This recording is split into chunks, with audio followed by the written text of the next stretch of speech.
demonstrations themselves invite the right to express opinion. The opinions may be controversial. The opinions may appear contrary to the law. This is Judge Ojayomoto saying this. The opinions may not find favor with others. Yet, the Constitution anticipates and expects that such unpopular opinions, howsoever expressed, be respected. Now, not all of us can speak as good English as my good friend Dudley or my good friend Professor Ojiambo here. But you're free to express yourself as you will. If you read a document that talked about shareholders, that is what you say when you go to the public. Why would you be vilified and impeached from ever holding public office for reading a document that founded a government? On what basis? He then says, even if they invite disagreements and counter demonstrations, this is the first time, I think it's good, Kenyans would know, counter demonstrations are allowed. Not just demonstrations, even counter. The Constitution thus far declines to stifle even the most unpopular view unless it is intended to incite persons to violence, propagate hate speech, is propaganda for or advocates hatred through ethnic incitement. When you retire to look at the provisions of the National Cohesion Act, sections 13 and 62, that are the basis of these frivolous grounds, they say the critical function is what my professor, Gideon Muigai of criminal law, used to tell us was called the mens rea, the intention. Did you have the intention to cause hatred and incitement? You cannot have had the intention when the document you are reading is the basis for the government that was formed. You cannot incite people with the government. You reward them with a thing nowadays called power and economic empowerment. You do not incite them. You can't cause hatred by talking about a government that was elected by people on the basis of a document. And so the DP's public references as regards these shareholders cannot be tantamount to hate speech. They cannot. This is public speaking, as I've just stated. And I should state here, the case of Ferdinand Ndung'u Waitito and the four others, among the four others are the current leader of majority in the National Assembly. So he knows this. When they were considering these grounds, he was aware of this decision because he was one of the petitioners. And they were told, no, you can't stop people from talking. Now, but then, they then went to the Supreme Court, the Court of Appeal, sorry. They tried to overturn this decision, and the Court of Appeal rejected that attempt. So this decision, I'm reading Ferdinand Waitito, has been upheld as well by the Court of Appeal. There are many instances where one would be said to have caused the hate speech or incited people or have said things that were unpopular. The first petitioner is accused of having spoken against the National Intelligence Service. When you retire to review the material before you, this is the Senate Hansard, and this is ground number 9, which you'll find at page 64. There is an interesting exchange where my good friend Erkomas Mutuse is being interviewed, is being cross-examined on the question of the NIS. And he's directed to a case where the current president, who, while deputy president, also very harshly criticized the NIS. So criticizing the NIS has not started now. In fact, the current first petitioner, who was the deputy president, should be accused of being a good student of his boss, the former deputy president, who's currently the president, because he too also criticized the NIS. So, and the NIS, as with any other state organ, can and should be criticized. No one is beyond criticism so long as it is well-founded, as turned out in this case. It is made politely. It is stated in good English, relatively good English. Our client spoke some fairly good English. He's a literature graduate. He said nice things. He said them nicely. Now they offended the heart, but you know, no one is beyond criticism. One of the other things, I think, and we've stated this in our petition and submission, again on the question of bias, the National Assembly Deputy Speaker, the 8th respondent, is on record as saying her instructions to execute the impeachment came from a building in Milimani called State House.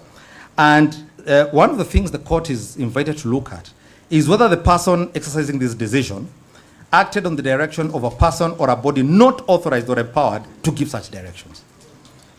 Now, one of the other issues that this court is asked to look into is whether the administrative action is rationally connected to the information before the administration. Again, as I have said, it cannot have been rationally connected to this decision when among the grounds was a law that did not exist, was issues pending before the succession court, was the exercise of freedom of expression under Article 33.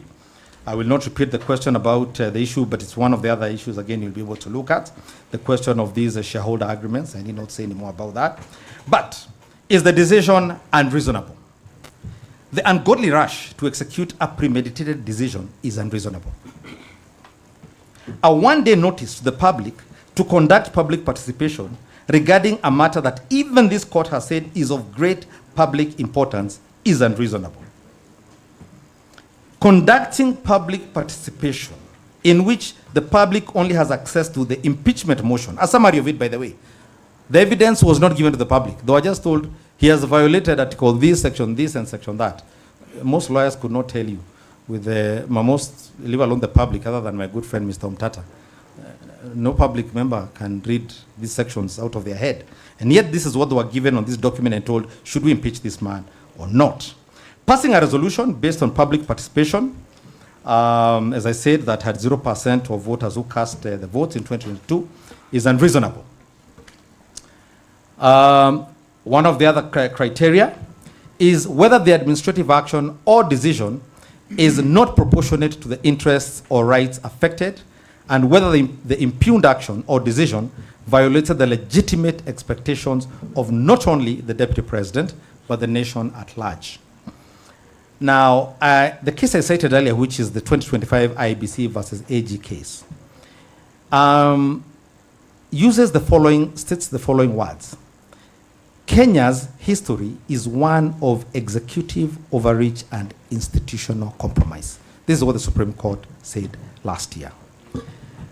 And for the avoidance of doubt, Section 12 of the Fair Administrative Action Act states that the act is in addition to and not in derogation of the general principles of common law and of natural justice. Now, as I said, the National Assembly and the Senate violated all known canons of fair hearing and constitutional procedure. Amongst the most harmful things they did was to destroy almost the principle known as the principle of legitimacy.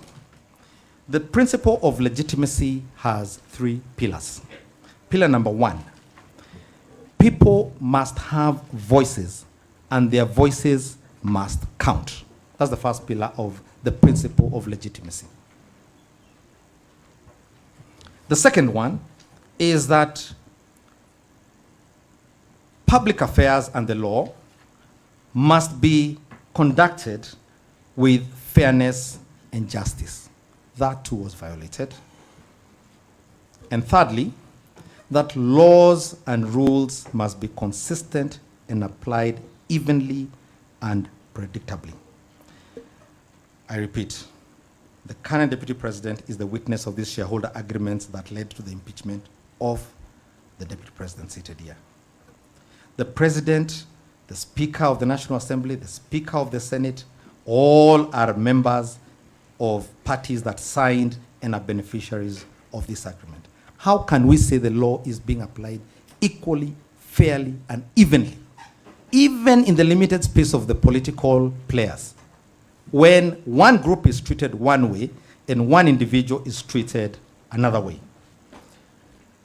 I want to rest this area of my submissions, and perhaps maybe you should allow me to just read for you, as I found my notes on the provisions of the Elections Act and the IEBC Act that deal with the question of nominating a Deputy President. These are Articles 82(1)(b), Article 88(4), the definition of the word nomination at Section 2 of the Elections Act, Section 22 of the Elections Act, and Section 4D of the IEBC Act.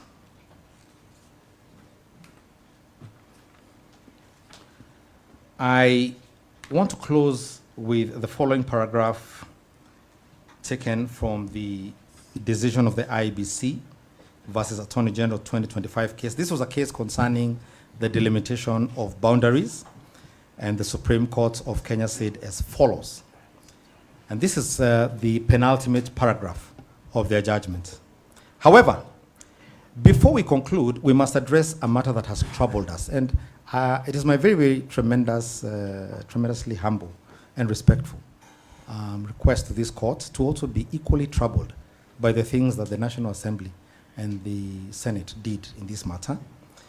The history of Kenya's electoral process, from the findings of the Kriegler Commission after the 2007-2008 post-election crisis, to the litigation around elections culminating in the 2022 presidential election, reveals a consistent theme, one of a deep-seated trust deficit.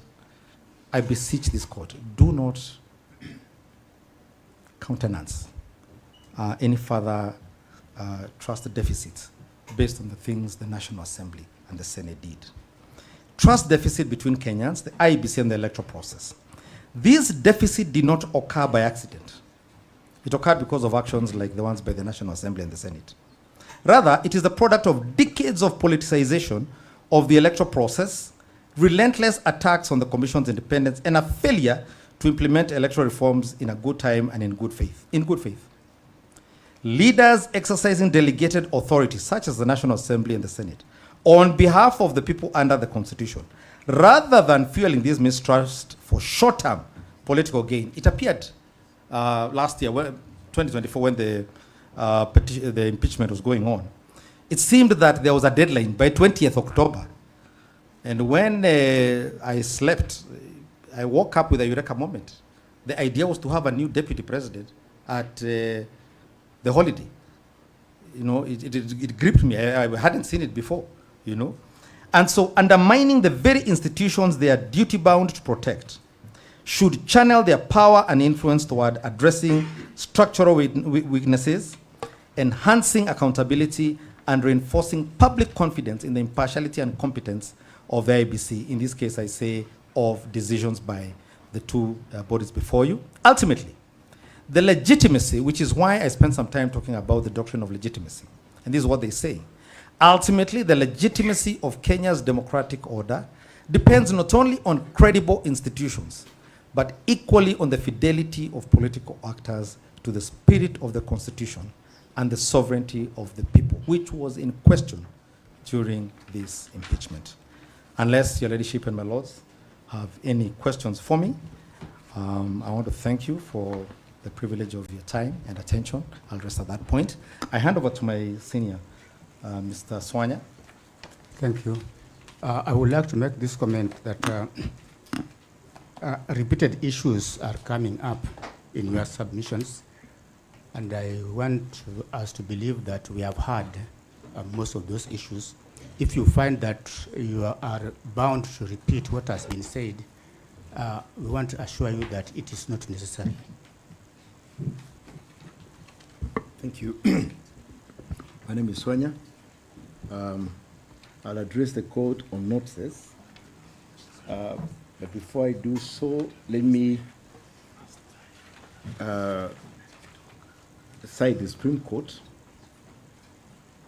a case on PAT, which says public participation is a constitutional requirement under Article 10 and 118 of the 2010 Constitution.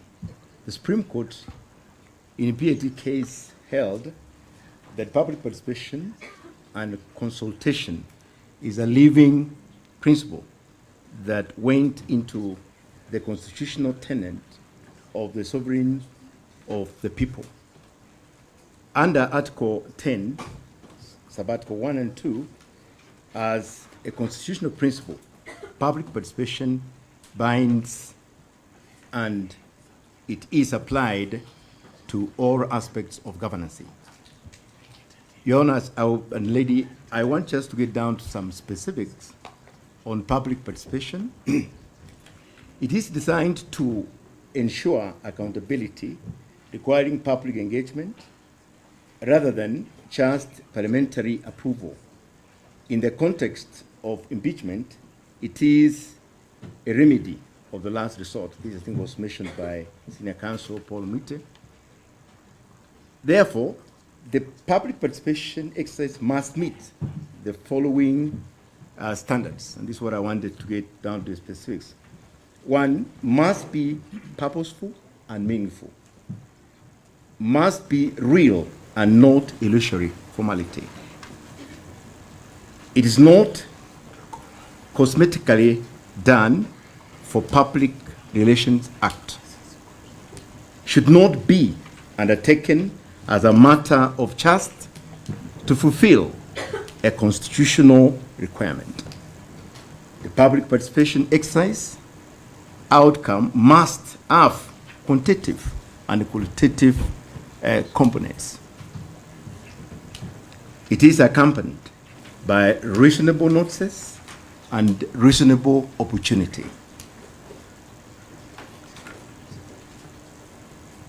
Further, Your Honor, the court tried to highlight what is the components of meaningful and purposeful public participation. It must have clarity of the subject matter of the public, for the public to understand.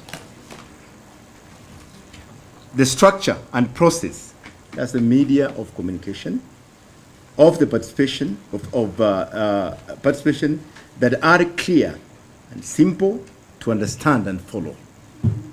This particularly is the instruments that are used to collect data or to be given to the participants on public participation.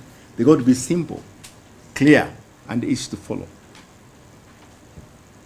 There must be opportunity of balanced influences from the public in general and commitment to the process. It must be inclusive of effective representation, integrity and transparency of the process, and capacity to engage on the public, including that the public had to be first be sensitized on the subject matter. These are the details that our guidelines the Supreme Court gave on the PAT case. So now let me just get straight to the notices.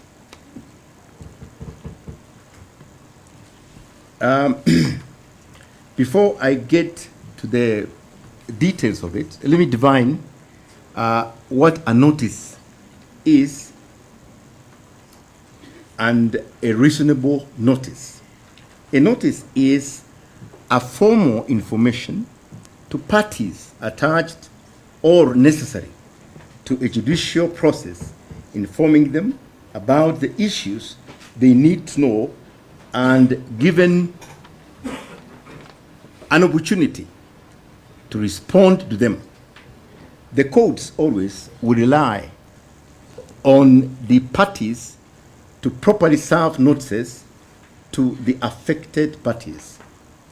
A proper notice is regarded to be proper and adequate when it has the following elements.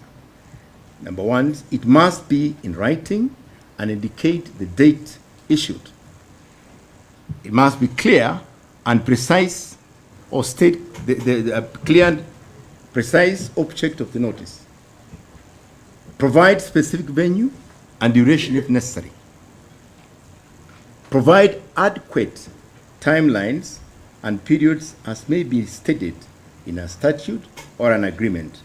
It must refer to a statutory or an agreement or resolutions, and of course must be served. In the case of Battle versus Globe and Mails Limited, 1960, this a Canadian case, the Supreme Court, Ontario, clarified what is agreed, clarified on the reasonable notice, that where there is no agreed timeline in a notice, a reasonable notice kicks in. It is a common law concept that refers to fair amount of time that must be provided for the parties to respond to a matter that concerns them before a decision is arrived. The Lord, I brought this up because we do not have a codified law that guides the impeachment process, which has guidelines on the notices and durations or steps to be taken for an impeachment. And what we have only is what the Supreme Court, in the case of PAT, has given as guidelines. And so one of it is reasonable notice is necessary. And that's why I've referred this case where there's no notice, then automatically a reasonable notice kicks in, and it talks about the timelines. Now let me state also in the case of Robert and Gakuru versus Governor Kiambu County, the court has been clear that arid or poorly publicized processes amount to illusory participation, being a formality incapable of influencing the decision. Therefore, reasonable notice to the 290 constituencies must be understood as notice that is sufficiently served early, widely disseminated, and accompanied by accessible information for realistically enable the citizens to engage. Anything less, particularly involving inordinately compressed timeline, undermines the Constitution standard by denying the public a genuine opportunity to study the issues and be able to formulate a position and present meaningful representation capable of shaping the final decision as in the present case. Your Honors, I now submit on the National Assembly's failure to meet the standard of reasonableness and meaningful engagement.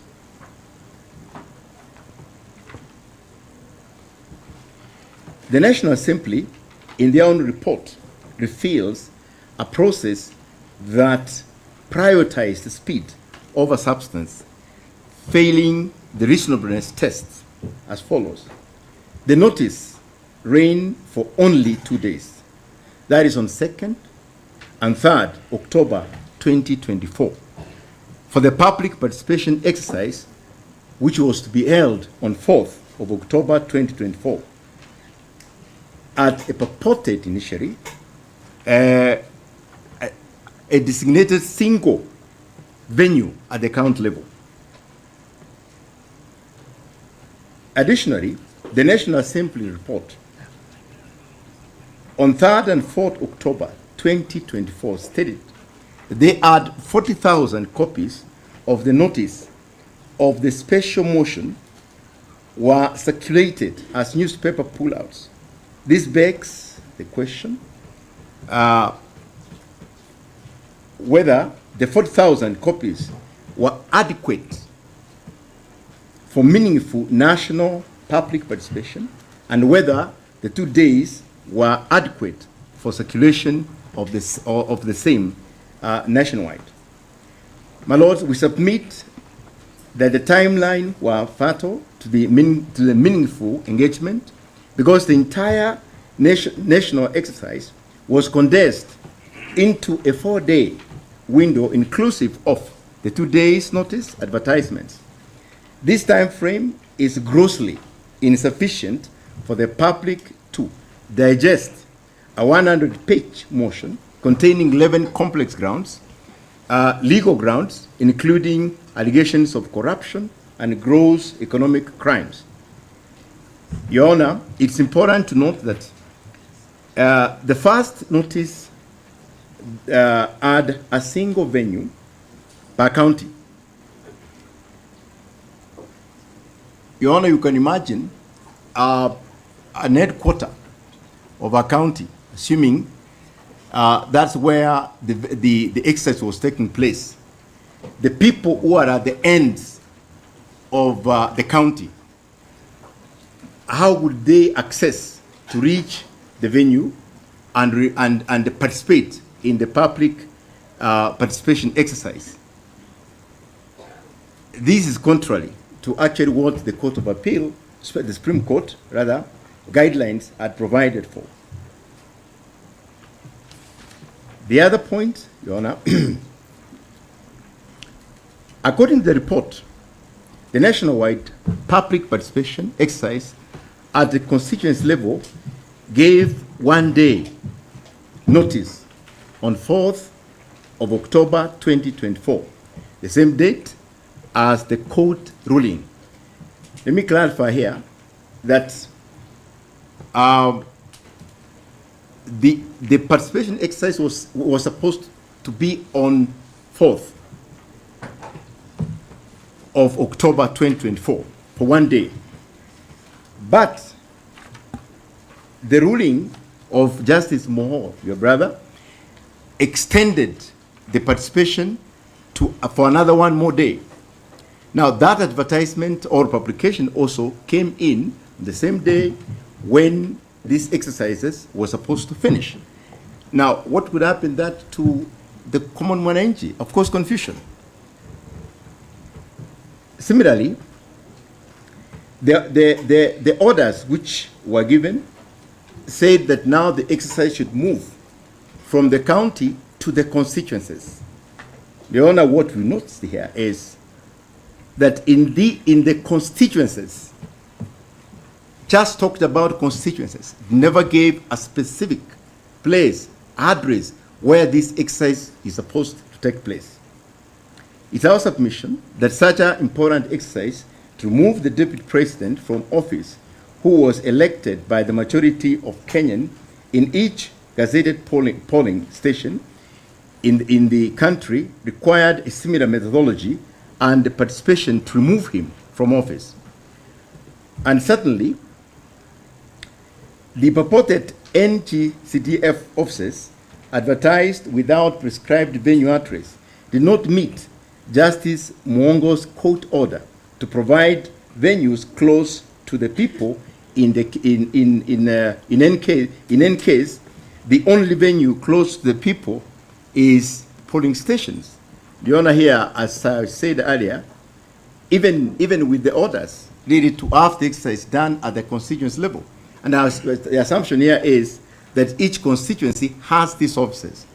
But then what's the distance between where those officers are? They were not prescribed for somebody who's at the end of the corner of that constituency. By using highly legalistic language in the notices of public participation and in the circulated public view template, the assembly created a barrier to entry for the average mwananchi, reducing a constitutional right to a binary of support or oppose vote. The report indicates that primary information was posted on the national television, broadcast, KBC, print media, the parliamentary website, and social media, which was technologically biased and excluded vulnerable groups. In the BPI case, the court stated that relying heavily on technology ignores the reality that only small fraction of Kenyan as reliable internet access, and that technology has not been dispersed equitably to all Kenyans. Similarly, despite the Persons with Disability Act of 2025 requiring free sign language and braille in public forums, the Gachagua impeachment exercise failed to provide even the most basic reasonable accommodation for these 5% of the population with special needs regarding the exercise, which was unconstitutional as per Article 54. The report does not demonstrate that the public was provided with copies of the special motion, including the grounds in English, Kiswahili, prayer, and other communication channels and technology accessible to persons with disability, such as the Kenya Sign Language. In Turkana, as an example, as well as other marginalized regions where the report shows zero response via hand delivery and email, the report does not demonstrate whether it provided any mobile registration units or outreach as required by the PPI case to ensure nomadic communities were also involved. The notice, as I think has been mentioned again, presents a one-sided script. It presents the public with the grounds for impeachment without the first petitioner's response. This was not a search for truth. It was an exercise in prejudice. By suppressing the petitioner's side of the story, the state violated its rights to fair hearing and public's right to make an informed decision under Article 47 and 50, respectively. And this is found in our submissions, page 48 and paragraph 107.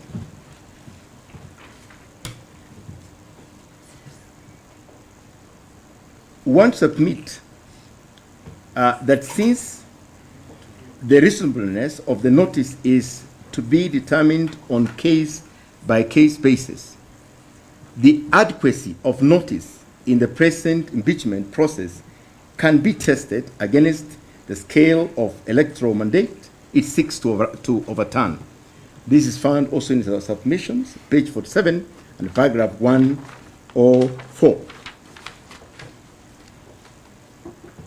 In 2022 Kenyan general election, the presidential mandate was exercised by approximately 14.3 million voters out of about 22.1 million registered voters nationwide, reflecting a wide democratic participation. Out of those who cast valid votes, roughly 7.1 million supported the ticket of William Ruto and Rigathi Gachagua, thereby conferring upon them the constitutional mandate to govern. This mandate was granted by voters decentralized across the 290 constituencies and dispersed across at least 24 counties in accordance with the constitutional requirements. That is also in our submission, page 4 and paragraph 2. Therefore, by contrast, a constitutionality-compliant impeachment process ought to demonstrate that the public participation notices reached a substantial and representative proportion of that electorate. In the present case, the notice issued reached only an negligible fraction of the electorate, attributed to short times, limited publication channels, and accessibility to forums, which processes clearly falls short of the constitutional standards. And of course, my learned friend Tom Macharia has mentioned that this is evidenced by the alleged 200,000 plus viewers in the National Assembly report, which constitutes about 0.14% of the vote that mandated their win. Your Honor, statistically, of course, it sums up to a 0%. If it was a medical test, it will show negative results. There were only 11 memoranda that were presented to Parliament. Your Honor, and again, this I think has been said, I don't repeat it. This begs the question whether the National Assembly is suggesting that the sovereign will of 22.1 million registered voters in the nation is carried in the pockets of the 200 plus individuals who allegedly participated in the exercise.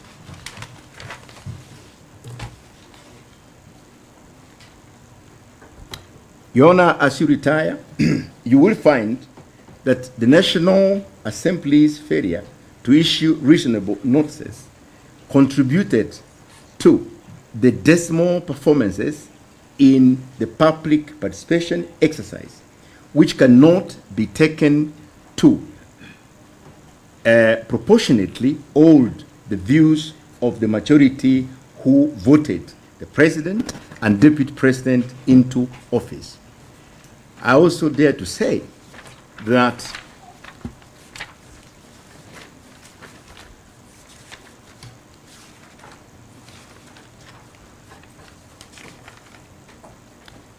the mode of the instruments that were used to collect information, the template instruments used in the public participation exercise lacked clarity, thus ambiguous, contrary to the Supreme Court guidelines. The various template instruments to collect data from the public participation exercise failed verification and identifiability test. And of course, we've mentioned that initially, which I think is a point to note, they were the first templates that did not have provision for identification. Then later, they were replaced. But we don't know the forms that were already in the public. What happened with them? Did they collect data? Is that data part of what was collected and reviewed? That information we don't know.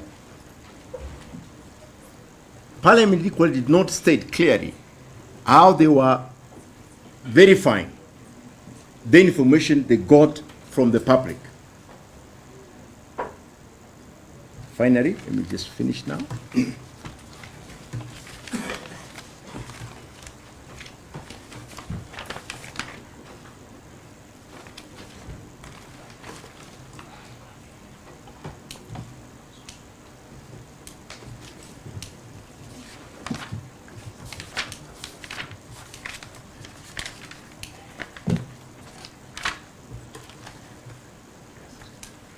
I wish, just to draw to your attention, this was your ruling here in this court, in the same case of Gachagua.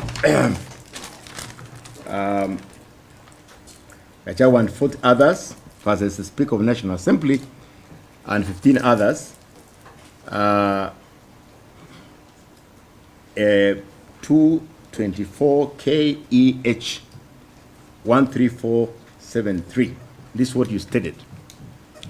The impeachment case exemplifies the dilemma faced by the judiciary when handling cases that straddle the line between legal and political domains. There is no doubt that many are watching to see how the court will navigate this delicate issue. One that has significant implication for the doctrine of separation of power. Your Honors, the eyes of the nation are indeed upon this court. We echo your sentiments in paragraph 101, which reminds us that the people of Kenya fought for a transition away from marginalized judiciary. They envisioned a new order where government excesses are checked and where no harm of government operated beyond scrutiny. If the standard of public participation is allowed to fall as low as it did in this case, characterized by unverified templates, digital exclusion, and binary trap, then the Constitution promise of the will of the people becomes a dead letter. Thank you, Your Honors, for the opportunity to address you. Thank you.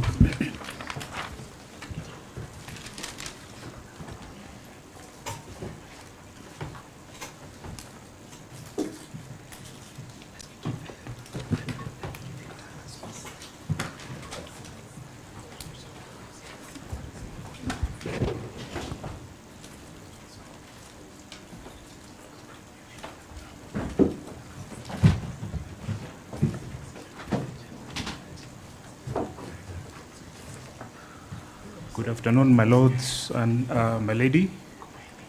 I rise to highlight issue for determination E. Your name, please. My name is Echesa Willis.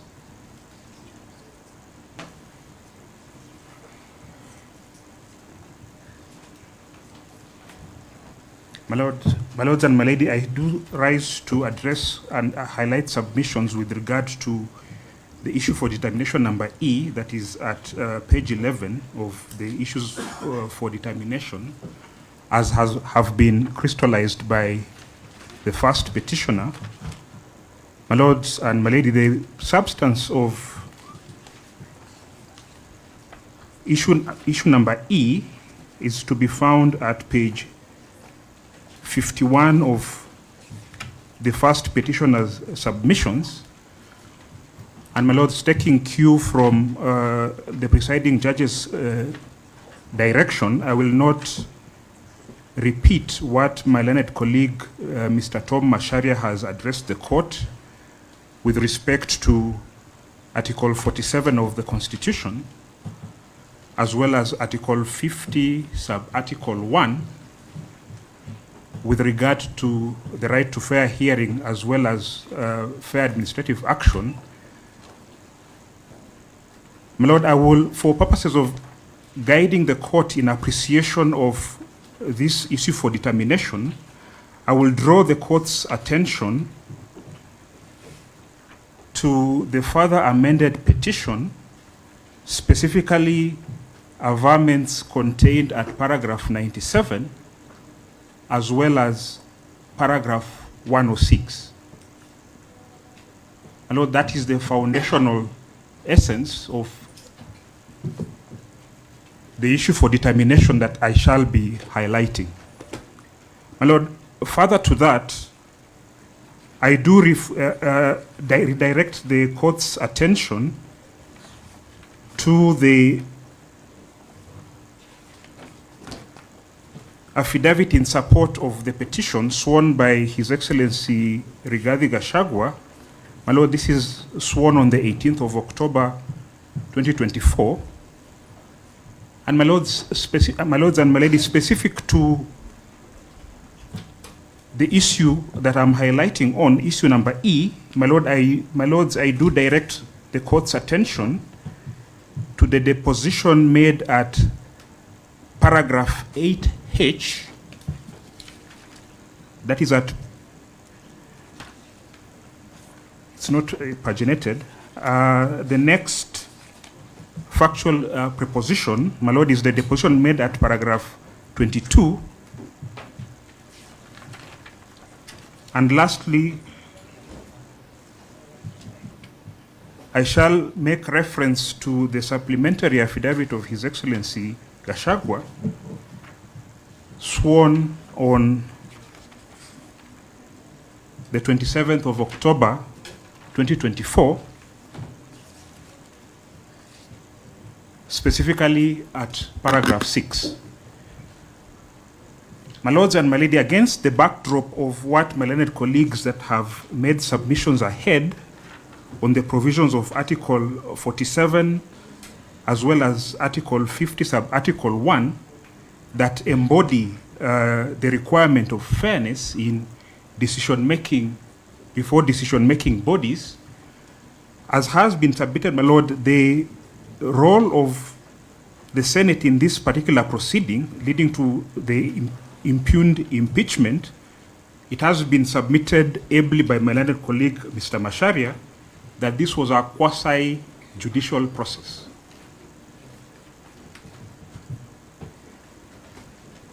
My Lord, submissions have been made with reference to, and in this particular, at this particular juncture, I do refer to the exhibit RG1. That is, my lords, the exhibit to the supporting affidavit that annexes exhibit number 1 that starts at page 566 through to 566 through to 583. My learned colleagues did indicate that there were pre-coalition agreements, and my lord, I would urge this court to take note of the specific provisions in these coalition agreements, specifically at page 588, which is specific with regard to the reservation of the position of the Speaker of the Senate. My lord, I refer to, this is the agreement between the Kenya Kwanza Alliance Coalition and the Pamoja Africa Alliance Party. Next, my lord, is page 567 that exhibits the coalition agreement between the United Democratic Alliance and the Amani National Congress Party and Ford Kenya Party. I will redirect the court's attentions to page 578. This is at paragraph, this is at article 21,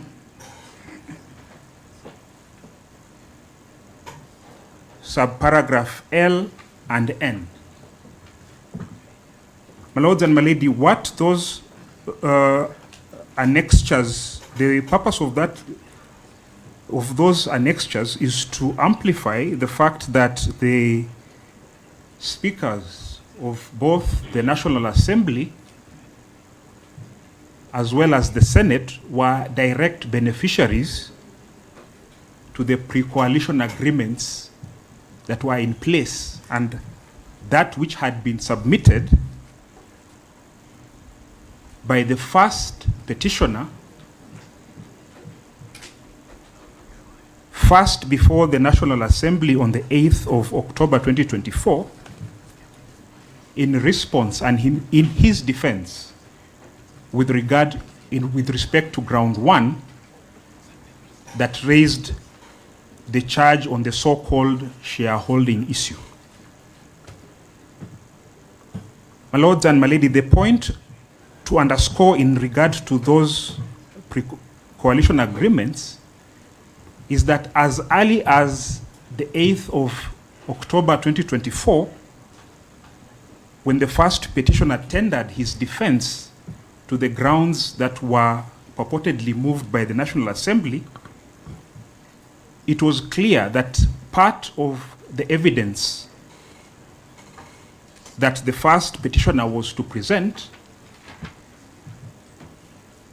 implicated or showed the involvement and the interest of the Speaker of the National Assembly. However, my lords and my lady, the Speaker of the National Assembly did not deem it fit to recuse himself, noting that the issue of his interest would play out in the defense of His Excellency Rigathi Gachagua. Further to this,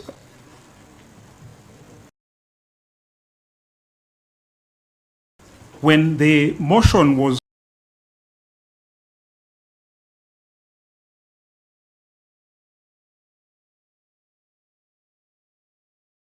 or reasonably believed that it was seen by the then Speaker of the National Assembly, the Speaker of the Senate, that the coalition agreement that begot him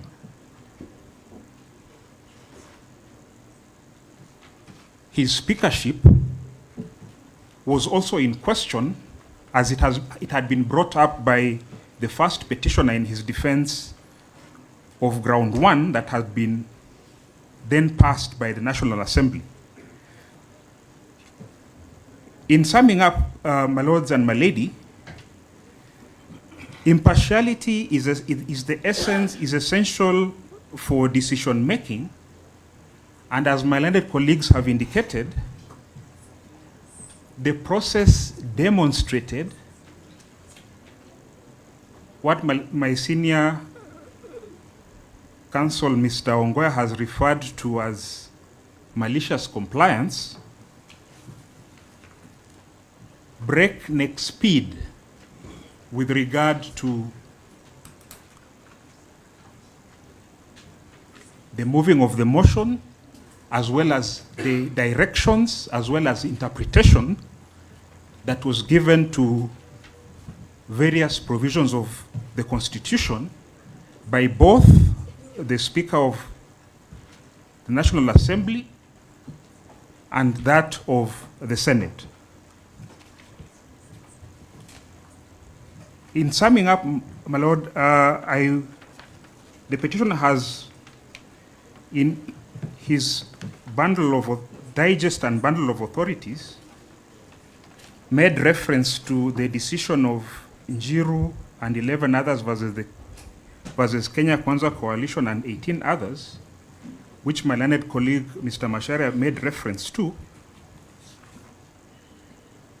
I do urge your lordships and your ladyship, when this court retires to deliberate on the ruling, on the judgment, to be guided by the 3 judges in holding number 20 and 21 of that decision. I do submit that those 2 holdings are on all fours on the submission in relation to Article E before this court. Sorry, the issue for determination at E before the court. And in closing, my lord, with reference to the issue for determination whether or not the speakers of both the National Assembly and that of the Senate were neutral, I do invite this court to do what the court recommended in the decision of Philip K. Tunoi and another versus the Judicial Service Commission and another, it's a 2016 decision, where the court held that in determining the existence or otherwise of bias, the test to be applied is that of a fair-minded and informed observer who will adopt a balanced approach and will neither be complacent nor be unduly sensitive or suspicious in determining whether or not there is a real possibility of bias. I do invite this court to apply that test. And my lords and your ladyship, based on what has been presented by the petitioner, we do submit and urge the court to find issue number E in the affirmative. I'm much obliged. Thank you.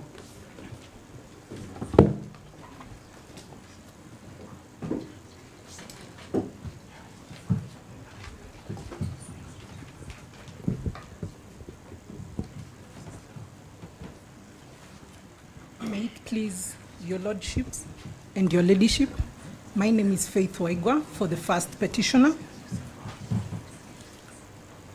My lord, I shall be addressing you on issue G. Issue G is the second last issue. framed by the first petitioner and speaks to the invalidity of National Assembly Standing Order number 64. To start off, my Lord, at paragraph 147 of the first petitioner's submissions, dated 7th October 2025, we did highlight the issue as National Assembly Order number 46 as opposed to 64. So we wish to correct that now. The body of the paragraph speaks to the correct provision, which is 64. It's just the heading that there was a spelling mistake. My Lord, the question we pose on this issue is, can an internal procedure of Parliament, internal procedure rule of Parliament, namely the National Assembly Standing Order 64, constitutionally compress an impeachment process of the magnitude where a deputy president is being removed into timelines so short that they effectively extinguish the constitutional duty to facilitate meaningful public participation? My learned colleagues and seniors have ably submitted on the issue of public participation, but I'll try as much as possible not to repeat, though, my lords, you'll allow me to demonstrate why this particular provision of the standing order goes against the constitution provisions of public participation. And to that extent, we will be answering our question in the negative. And towards the end, we will invite you, my lords and my lady, to find that that standing order 64, 2 in specific, and to the extent relevant, 64(6) are unconstitutional, null and void, to the extent that they impose timelines whose purpose and effect is to undermine Article 10 of the national values, Article 118 on participation by the public, Article 1 on sovereignty, Article 2 and Article 124 of the Constitution.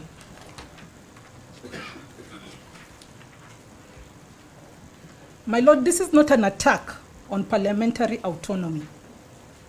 It is a defense of constitutional supremacy, and we proceed to demonstrate as follows. A procedural rule that makes meaningful public participation impossible is itself unconstitutional, however neatly drafted. The vice in Standing Order 64 is not merely that it provides timelines. The problem is that those timelines are constitutionally disabling.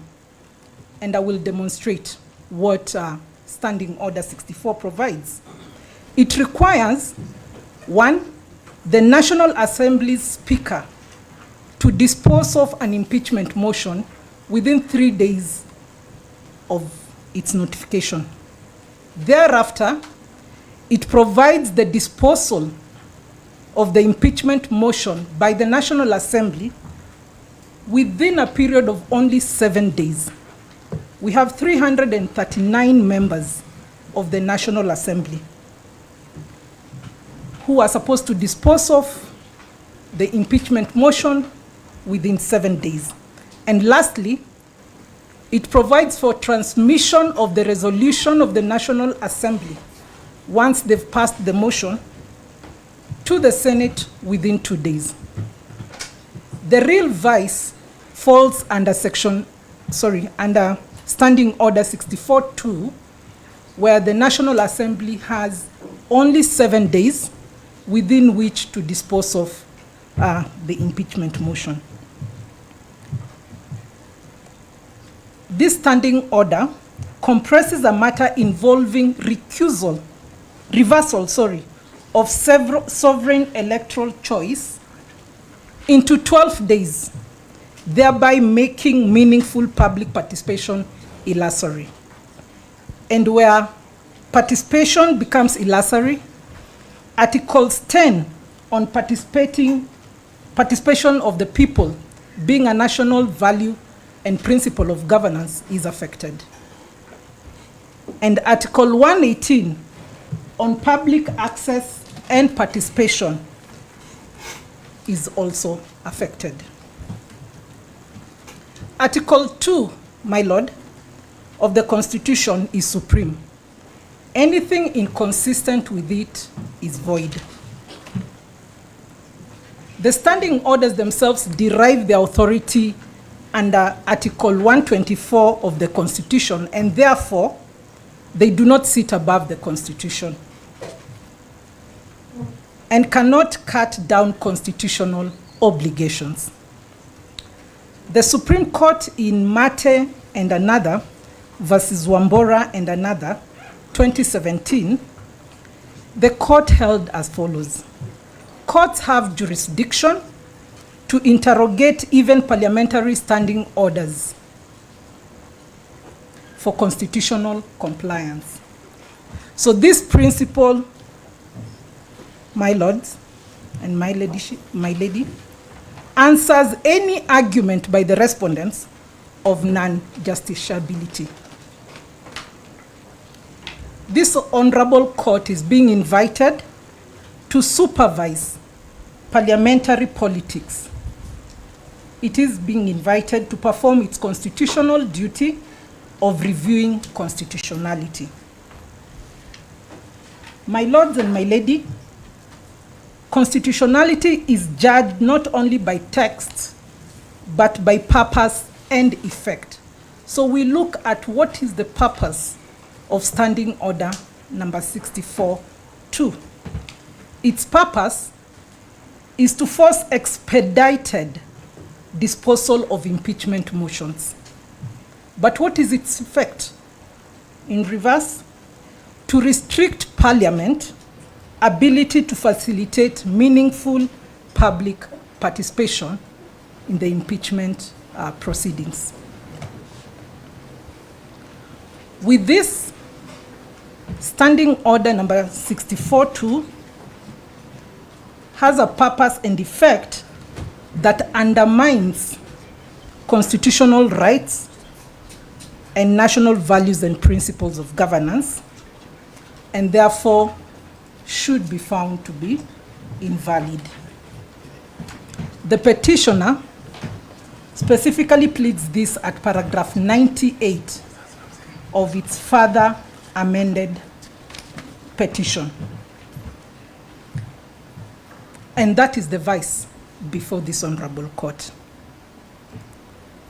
My lords and my lady, impeachment is not ordinary parliament business, and that has been admitted by the respondents when they say impeachment is not necessarily a legislative process.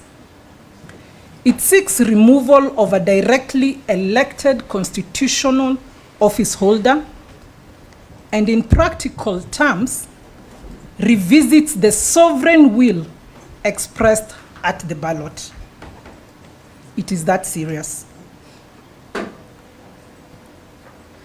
Such a process demands heightened constitutional safeguards, not reduced ones, like we have seen in Standing Order number 64. Yet Standing Order 64 does exactly the opposite, my lord. That inversion should then be found to be unconstitutional. My lord, I won't repeat what has been submitted before you on public participation. However, you've heard clearly that public participation conducted on the 4th and 5th of October 2024 did not meet the threshold of the principles laid out in the BAT case. This is the British American Tobacco Kenya PLC versus Cabinet Secretary of the Ministry of Health. And allow me to just point out what violations were made. And had we had more time, had the National Assembly provided for more time in its standing orders, perhaps they would have averted these particular violations. One, Mr. Swanya indicated of the no reasonable notice was issued. A notice of extension of public participation was issued on the 5th of October 2024, which was the last day and D-Day for public participation. There was no reasonable notice whatsoever. There was no informed participation. The people of Kenya were provided with information that was minus the defense by the first petitioner, where they had one-sided story for them to consider whether to impeach or not to impeach the second deputy president. There was no balanced influence. We've heard clearly that at Bomas of Kenya, participants were actually told that the forum was for invited members of the Orange Democratic Movement. That's ODM party. Members of parliament swayed participants during this engagement. We've heard that. Therefore, the process was partisan and violates the requirement of balanced influence. We've also heard of the no integrity or transparency because forms were unverified and cannot still be verified to date. No serial numbers on those forms that were used for public participation. No methodology was disclosed. And statistical anomalies such as 162.78% support in Keyo South was reported. Clearly, we will all agree that this speaks to constitutional fraud. Again, my Lord, I reiterate, if the National Assembly had more than the 7 days required to dispose of this notice, this motion, impeachment motion, then perhaps these violations would have been averted.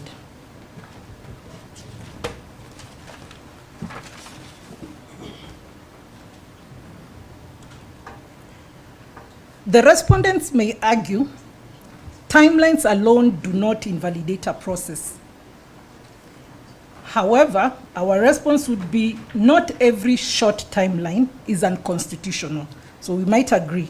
But a timeline becomes unconstitutional where it makes constitutional compliance impossible. And that is the case with Standing Order number 64. Why do we say the timelines there are unreasonable? First, it allows no genuine civic education before participation because the public participation was conducted by National Assembly. Second, it allows no adequate dissemination of relevant information across 290 counties. Third, it allows no serious compilation, analysis, and debate on public views. And violates procedural fairness. The fact that the defense of the first petitioner was never disseminated to the public to make an informed decision, that process was unfair. My Lord, allow me to compare these timelines with those of the presidential election petition. We all know and understand that a presidential election petition is filed by a person who has arguably lost a presidential election. This petition is supposed to be heard and determined within 14 days by a 7-judge bench. In contrast, when removing the same president who's been confirmed perhaps in the presidential petition, the National Assembly allocates itself only 7 days to remove a president or a deputy president who was validly elected using universal suffrage And the people sitting to remove the president or the deputy president are 349 members of the National Assembly against only 7 judges at the Supreme Court when hearing and determining an election petition. My lords, there is a problem. That removal has to be extremely fast, but confirming can have more time. Confirming a president can have more time, but the removal of such a president or deputy president must be extremely fast. My lords and my lady, I'll draw some comparatives from parliamentary systems of government, which my learned colleague, Ochiel Dudley, was able to bring to your attention. We did the research with him. In Nigeria, the timelines are 4 to 5 months. 4 to 5 months for the entire process. In Kenya, the process is around 2 weeks to 4 weeks maximum. In South Korea, Constitutional Court is given up to 180 days to render its determination.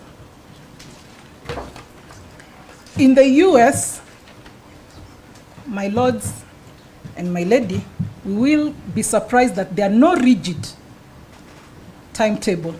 But historically, what has been happening is around 2 months or more.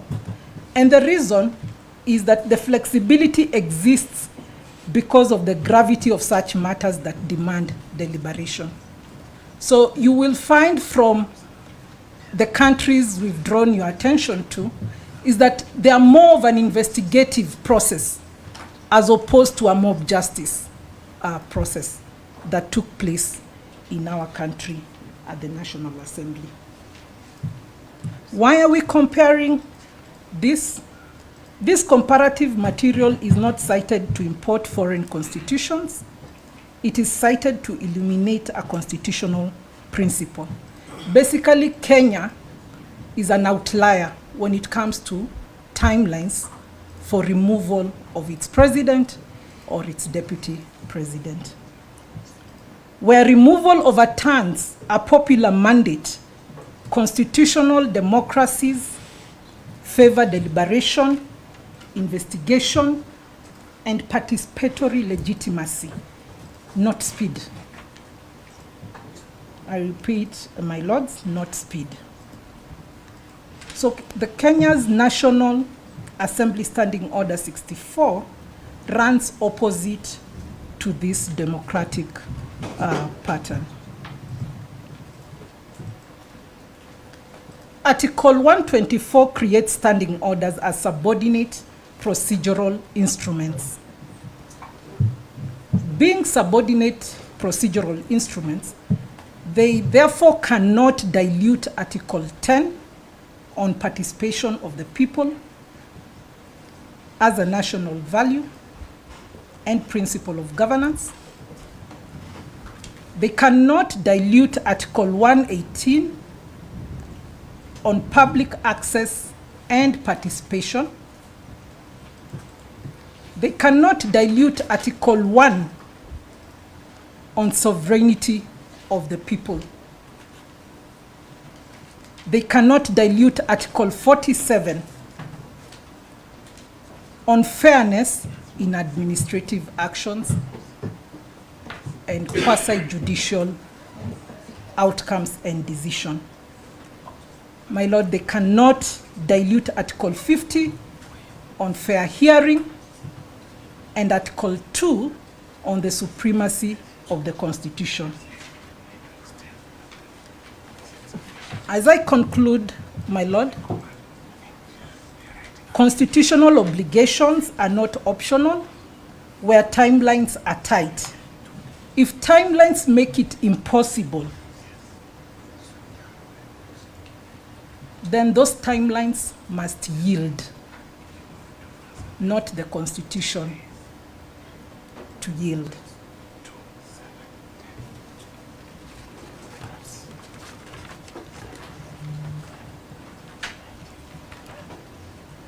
My lords and my lady, would want you to look at expediting the process as a value, but participation of the people should be looked at as a constitutional command. When they conflict, then the Constitution prevails. We respectfully invite this Honorable Court to hold that the National Assembly Standing Order 64-2, and to the extent inconsistent Standing Order 64-6, why we say so, my lady and my lords, is because the 2-day timelines is provided in the Constitution. That is what has been captured under Standing Order 64-6. Violate Articles 10, 118, 1, 2, and 124. If you find favor with our prayer, then Standing Order 64, 2 and 6 should then be found to be invalid for being unconstitutional.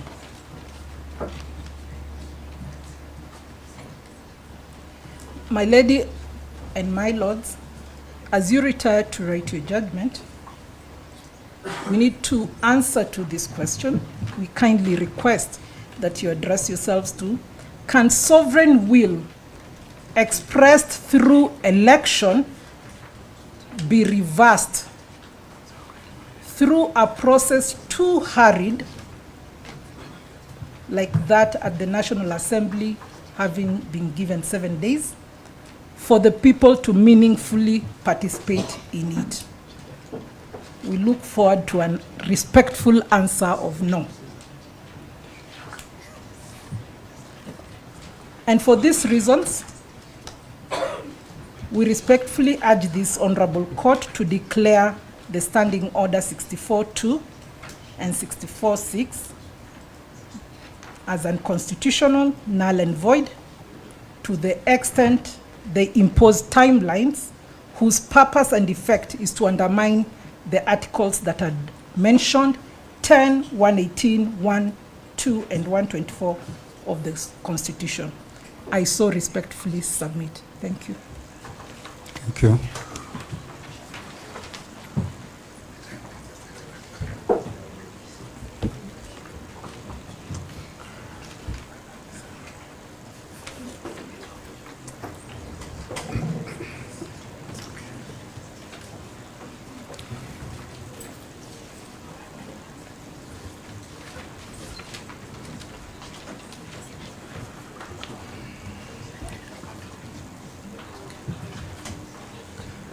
My Lord and my lady, my name is Njomo John, appearing for the first petition with my colleagues, and I'll pick up from where my learned colleague Faith Waigo has left. I rise to briefly submit on the reliefs that the first petitioner is seeking before you. I know counsel who has submitted before me have mentioned variously part of what I'm submitting on, and that is the reason why I will not take long. My Lord, when this court delivered its ruling on the 31st of October last year, I want to refer to paragraph 158, being the background under which the first petitioner is before you. He's literally in court today. Your Honor, there were worries as to what the court would do in the outcome of an impeachment and election or nomination of a deputy president in replacement of the second deputy president. And this is what the court said. However, this court takes the view that it cannot operate under the assumption that its orders will not be disregarded, disregarded. This country has legal mechanisms to address any acts of disobedience. Moreover, the Honorable Attorney General, through Senior Counsel Guido Muigai, has given an undertaking to comply fully with any orders that this court any orders issued by this court in this matter. So that when we come before you, this court has an open page. All the reliefs that the petitioner is seeking are grantable by the court, because even Professor Githu Muigai, it's on record that he has given an undertaking that there will be full compliance. So that, my Lord, the reliefs that the first petitioner is seeking are captured at paragraph 148 all through to paragraph 148 of the submissions. This is appearing at page 61 of the submissions by the first petitioner. Page 61. That is prayer number H. What are the appropriate reliefs? Starting from paragraph 148, running all the way to paragraph 152. And Your Honor, there has been various mentions of the issue of public participation. I want to address the prayer relief number 1, that is A declaration that the respondents have contravened the provisions of Article 10 and Article 118(1) of the Constitution by initiating a process leading to the removal of office by impeachment against the petitioner. My Lord, relevant to that particular prayer is the definition of what Parliament is at Article 93 of the Constitution. And this is what it says. There is established a Parliament of Kenya which shall consist of the National Assembly and the Senate. And very briefly, my Lord, we have been told there was some semblance of public participation conducted by the National Assembly. But on record, nothing has been demonstrated, or rather, the respondents, especially the Senate, has not given any indication that there was any semblance of public participation. The reason why I'm saying this is because Parliament is both the National Assembly and the Senate. Even if there was some public participation initiated by the National Assembly, there was none whatsoever that was initiated by the Senate. This is the reason why we are saying that there is violation of Article 118(1) of the Constitution, because the Constitution requires that Parliament shall conduct business in an open manner, and in its sitting and those of its committees shall be open to the public. It goes further to say that Parliament shall facilitate public participation and involvement in the legislative and other business of Parliament and its committees. So that then the question is, what happens when the Senate conducts its business without involving public participation, without invoking public participation? The answer can only be that there is a clear violation of Article 118(1) of the Constitution, and we pray that then the court finds that in favor of the petitioner. My lords and my lady, we have gone to pray for a declaration under B. I don't have to read the whole of it, but it has been explained by counsel that some of the charges that were confirmed against the first petitioner, there was multiplicity and duplicity of charges. That you have allegations and particulars being referred to in support of a given allegation. So that then what we pray under a declaration that we are seeking under B, motion lacks the particularization and specificity required by Article 145(1) of the Constitution. This is important because it was submitted by Senior Counsel Ongoya, and he explained in detail how the charges 3, 4, and 5, particulars that were relied upon were in particulars or the charges in A and B, charge 1 and B, so that there were no particulars in support of those other allegations. The next prayer that the petitioner is seeking is as regards the inconsistent and violation of the Constitution under B, a declaration that the resolution passed on the 8th of October 2024 by the National Assembly to impeach the petitioner pursuant to the provisions of Article 145 and 150, and the communication dated 8th October 2024, sent by the Clerk of the National Assembly to the Senate, titled that, are both founded on a process that is inconsistent and in violation of the Constitution of Kenya. The reason why this prayer is being sought, my lords and my lady, is for the reason that there were many inadequacies resulting to the impeachment process, both at the National Assembly and the Senate.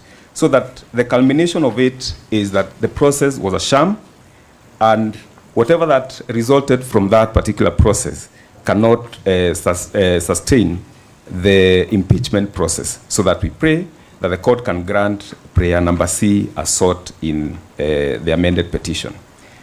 My Lord, we also sought a declaration that for the purpose of impeachment of the President or Deputy President of the Republic of Kenya, adequate public participation must be undertaken in all the 290 electoral constituencies in Kenya, the diaspora constituency, and the 1,450 electoral wards where the presidential election takes place.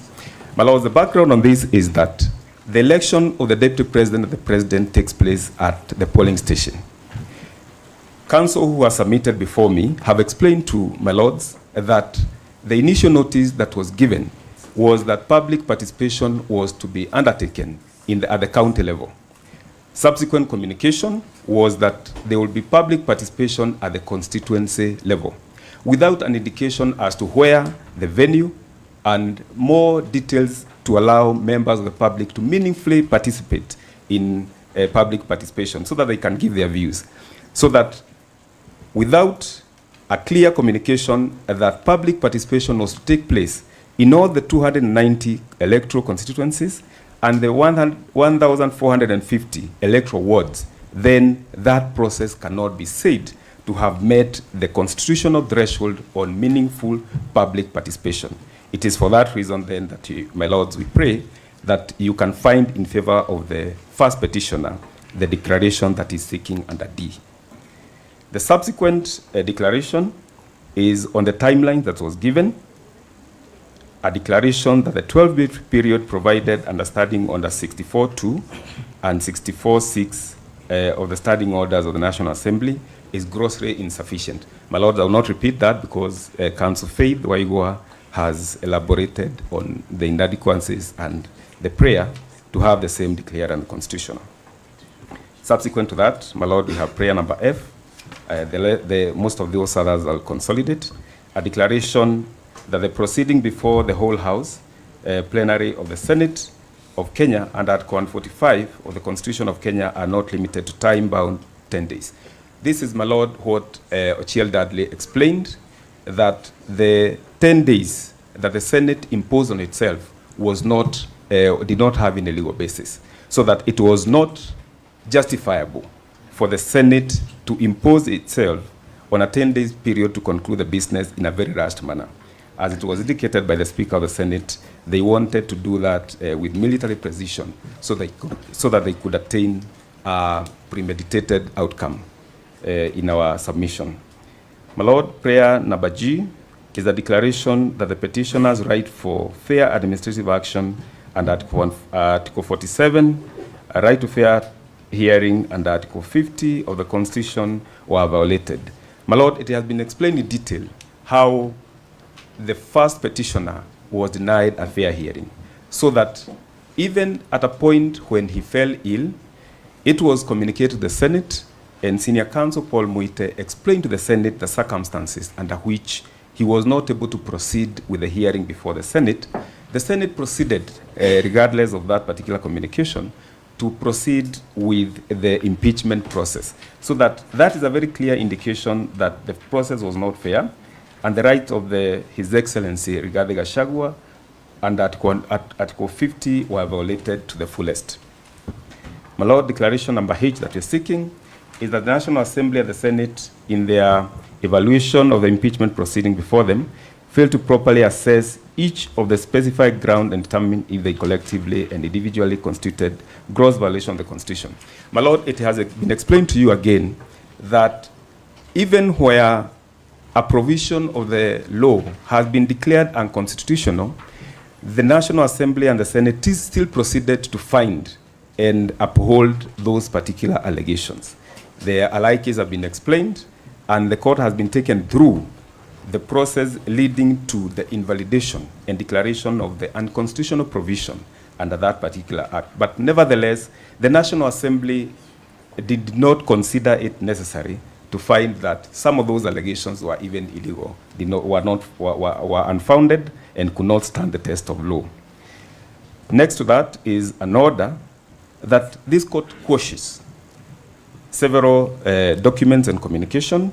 I will not read each and every order, but we have sought orders of certiorari to remove and quash the communication of 8th of October 2024, 17th of October 2024, resolving to remove the office of, from office by impeachment His Excellency Rigathi Gachagua as the Deputy President of the Republic of Kenya. The reason for this, my Lord, is, as explained before, that there were legal illegalities that were committed along the way, and these particular notices of 8th of October and 17th of October were the culmination of those particular illegal proceedings, so that the only justifiable cause that the court can give is to quash the notices of 8th of October and 17th of October 2024, respectively. Subsequent to that, there is also a request or a prayer that the notice by the Senate of 17th of October be quashed. This is the notice communicating the impeachment of His Excellency Rigathi Gachagua to the National Assembly. My Lord, we have then all the other prayers that we have sought. And my Lord, by the time someone is being elected to the office of the Deputy President or any other office, the expectations that come with it. We have given an authority that this court can award damages where there are violations of the Constitution.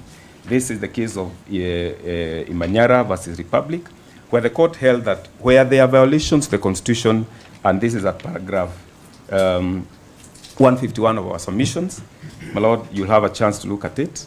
The case of Imanyara and two others versus the AG, 2016 E-Kenya law reports, that where the court said that award of damages for constitutional violation of an individual's right by state or government are reliefs under public law remedies within the discretion of the court. So that at paragraph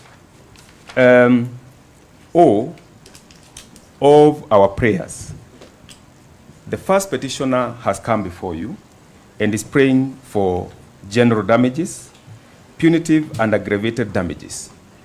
These are not far-fetched because the court has previously found that they are awardable by the court, because if we have demonstrated to the court that his rights were violated, then the court can award damages as prayed under paragraph 01 of our submissions. My Lord, we have also explained in detail that he was earning a salary that maybe I don't have to give a figure because there's a lot of calculations, mathematical calculations, but you'll have a look at paragraph O, where we have listed the benefits that the Deputy President was earning, what he was entitled to, and what his salary could have been if he worked for the 5 years that the Kenyan people had given him a mandate. So that we have therefore calculated those particular salary expectations and benefits that he was entitled to under the law. And we pray that the court can allow and award those particular prayers as sought.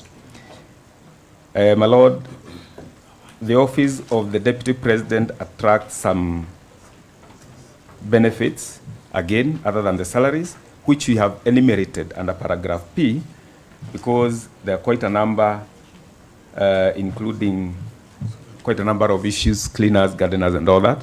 I believe that my Lords will have a chance to look at those particular prayers and the allowances that he could have been entitled to, could he have served his full 5-year term.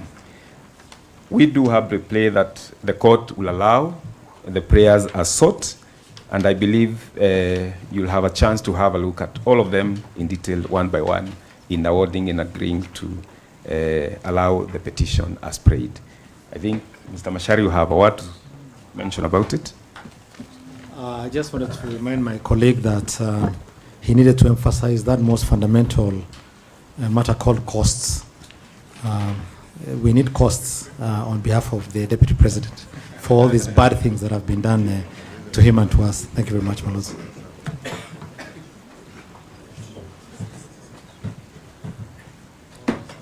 My lord, that concludes the highlighting on behalf of the first petitioner.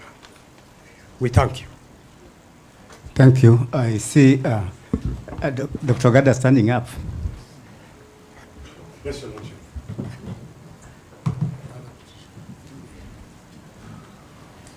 You said you wanted 2 hours, huh? No, 2 hours. We will be done in an hour or less.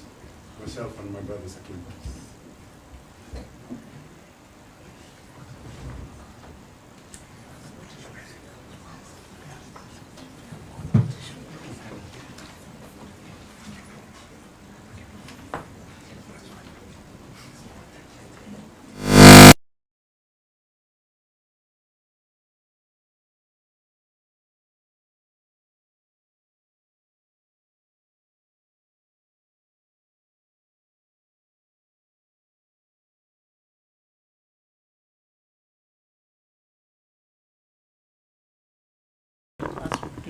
Hello?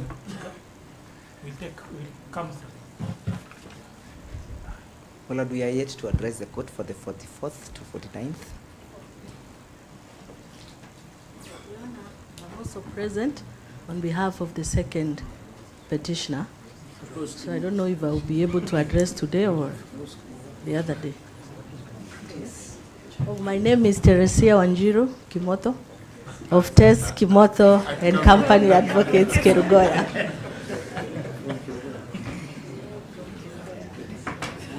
Yes, my lords, if I may, just for a minute. Yes. I'm not objecting to Tess. My lord, in terms of equality of arms, I am concerned that the petitioners, having had 5 hours, and the other parties having the possibility of attacking another 1 hour or 2 hours, would then mean the respondent then would have, in terms of equality of arms, we then need the same amount of time in responding.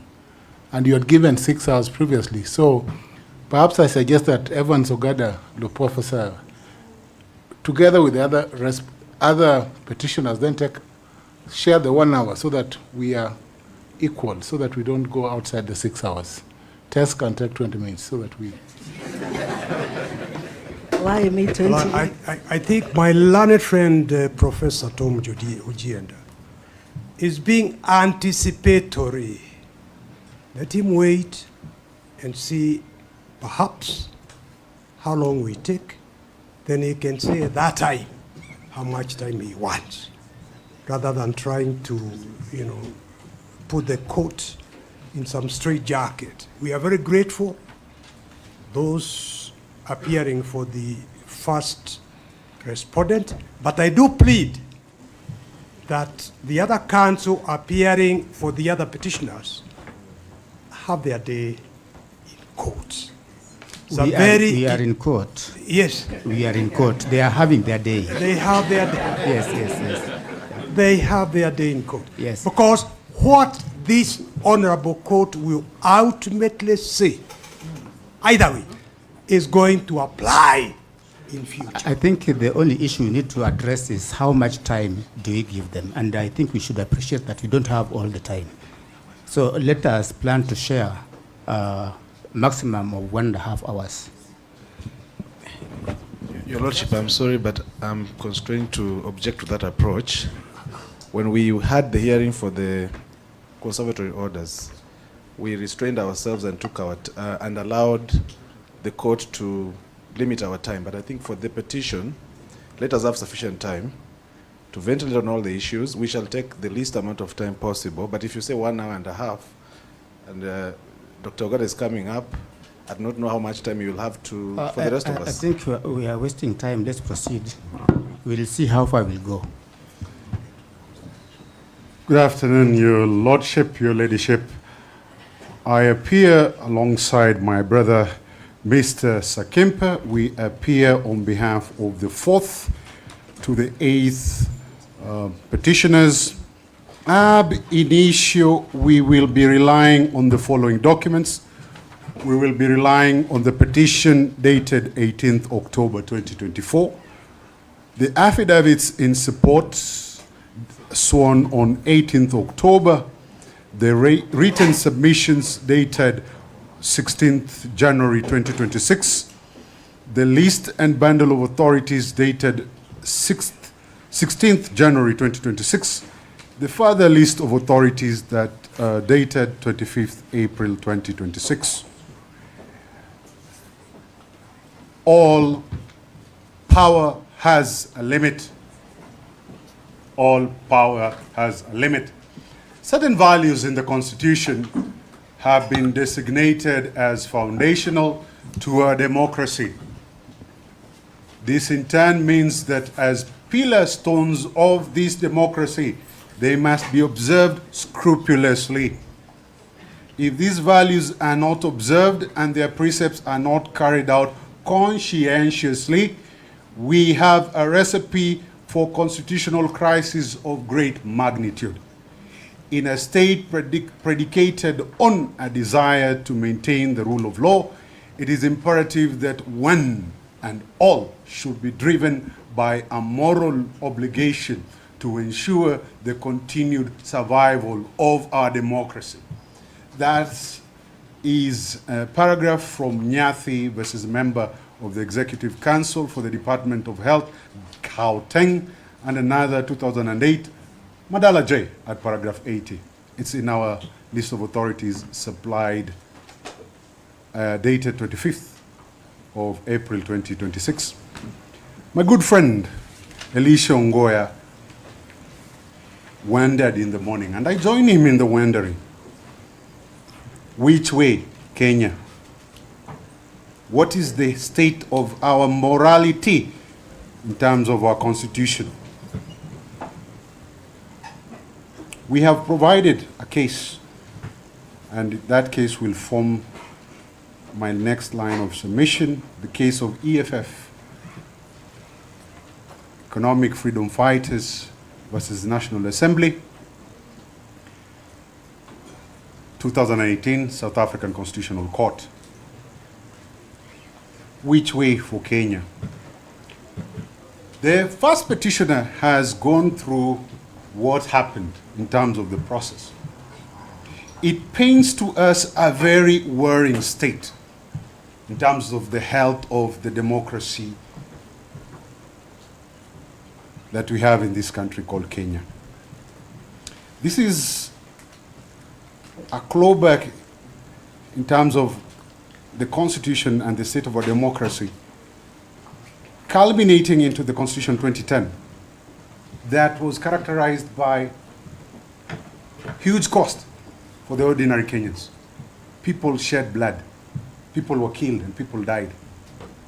We should not lose focus of that. And that state of affairs painted by the first petitioner leads me to pose this question to the court. Did we need specialized rules and procedures for this process of investigations and hearings to be established before the process commenced? Did we need specialized rules and procedures before the process of impeachment investigations and hearings commenced? That is a question, Your Lordships, Your Ladyship, this court must answer. And like my elder senior counsel, Elisha Ongoya, I'm relishing to read the answer to that question from this court. On our part, we respond in the affirmative. Yes, we must, and we needed to have specialized rules before the impeachment began, either in form of a specialized code or it ought to have been mutually agreed between the parties. Parliament ought to have sat down with the Deputy President and agreed on the rules of procedure, or else we should have had a specialized code. For the following reasons. Number one, protection of constitutionalism and the rule of law. Pre-established rules ensure the impeachment follows constitutional norms rather than political convenience or sudden improvisation. The Speaker extends it to Saturday. Parliament says no. We will do as we wish. Error. Kosa kubwa. Secondly, prevents abuse of power and political witch hunts. Clear procedures make it harder to weaponize impeachment and partisan revenge for short-term political gain. Number three, guarantees of fairness and due process. The office holder facing impeachment deserves predictable procedures, notice of charges, a right to respond, and an impartial hearing. Number four, enhances legitimacy and public confidence. When procedures exist beforehand, the public is more likely to trust the outcome as lawful and not pre-engineered. Public trust, public confidence. Next, it ensures institutional consistency. Preset rules prevent changing procedures mid-process to suit the circumstances or the person under investigation. We are giving you, was it 10 days? Then midstream, we are going to continue, irrespective of whether you are sick or not. Rule of law questions. Can we operate a serious constitutional interrogation such as an impeachment in that manner? No, we say. Promotes separation of powers. Structured procedures reduce institutional conflict by clarifying the roles of parliament, courts, and other bodies. Number 7, provides clarity and efficiency. Investigations and hearings move faster, are more coherent when procedural uncertainty is removed. Number 8, protects minority and dissenting voices. Those that dissent, and for aught we know, perhaps we had dissenters, people who are willing to vote against the impeachment. We may never know because the rules lacked. Formal rules ensure minority members in legislative bodies can participate meaningfully and are not outshot by majorities. It creates objective evidentiary standards. We had objective evidentiary standards from the courts. If that was applied in Parliament, that we don't know. But if that was agreed to in terms of rules, we will know what we are facing in terms of what evidentiary standard are we going to abide with. Finally, it builds a stable constitutional precedent. A predictable framework helps future impeachment processes remain consistent, credible, and less destabilizing to governance. A stable constitutional precedent can only emerge where constitutional values are treated as binding rules rather than aspirational rhetoric. If foundational values of the Constitution are understood as enforceable obligations, they naturally demand structured, predictable procedures whenever the most serious constitutional powers, such as impeachment, are exercised. In this way, fidelity to constitutional values become the anchor for consistency, ensuring that future impeachment processes are guided by principle instead of political expediency and that governance remains stable, credible, and firmly rooted in the rule of law. The reasons for a rule-based impeachment process. There are no rules. In terms of the constitutional values at play, this court is going to make a decision for expediency. This is not just any other decision. Constitutional values are not decorative. They are not mere suggestions on the walls. They are binding obligations. These are our pillar stones, and these values that we have in the Constitution, such as the rule of law, due process, constitutionalism, accountability, transparency, separation of powers, are a must. They are inextricable. So when impeachment procedures occur without procedural law, clear procedural law, Parliament is no longer implementing the Constitution. It is operating outside it. And I dare confidently, with all the strength from my ancestors from Nyahera in Kisumu, say this, that impeachment is not a political ritual. It is a constitutional trial.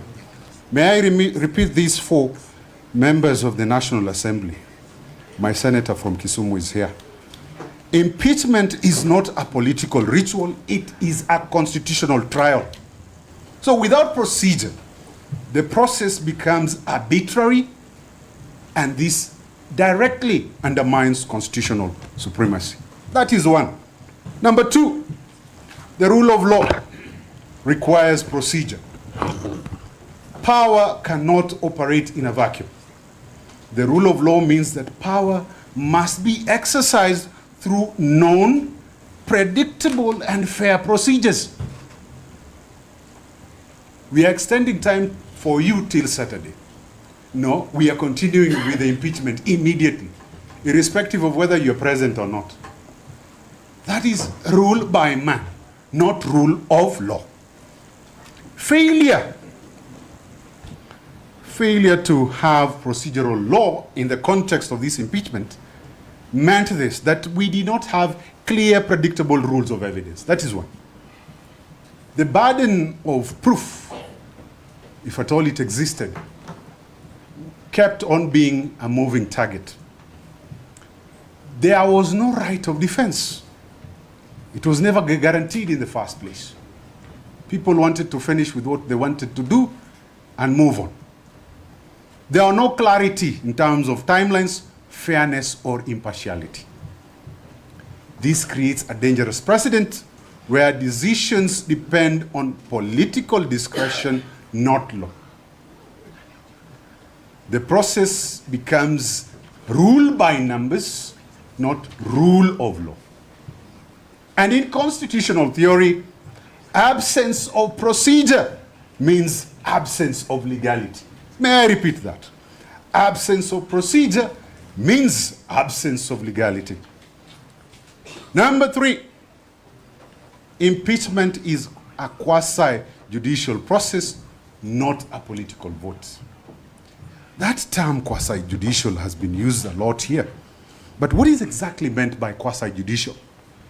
In my other life, I'm a member of the academy, and I see two senior members of the academy here. They can confirm that, and may God bless them in advance.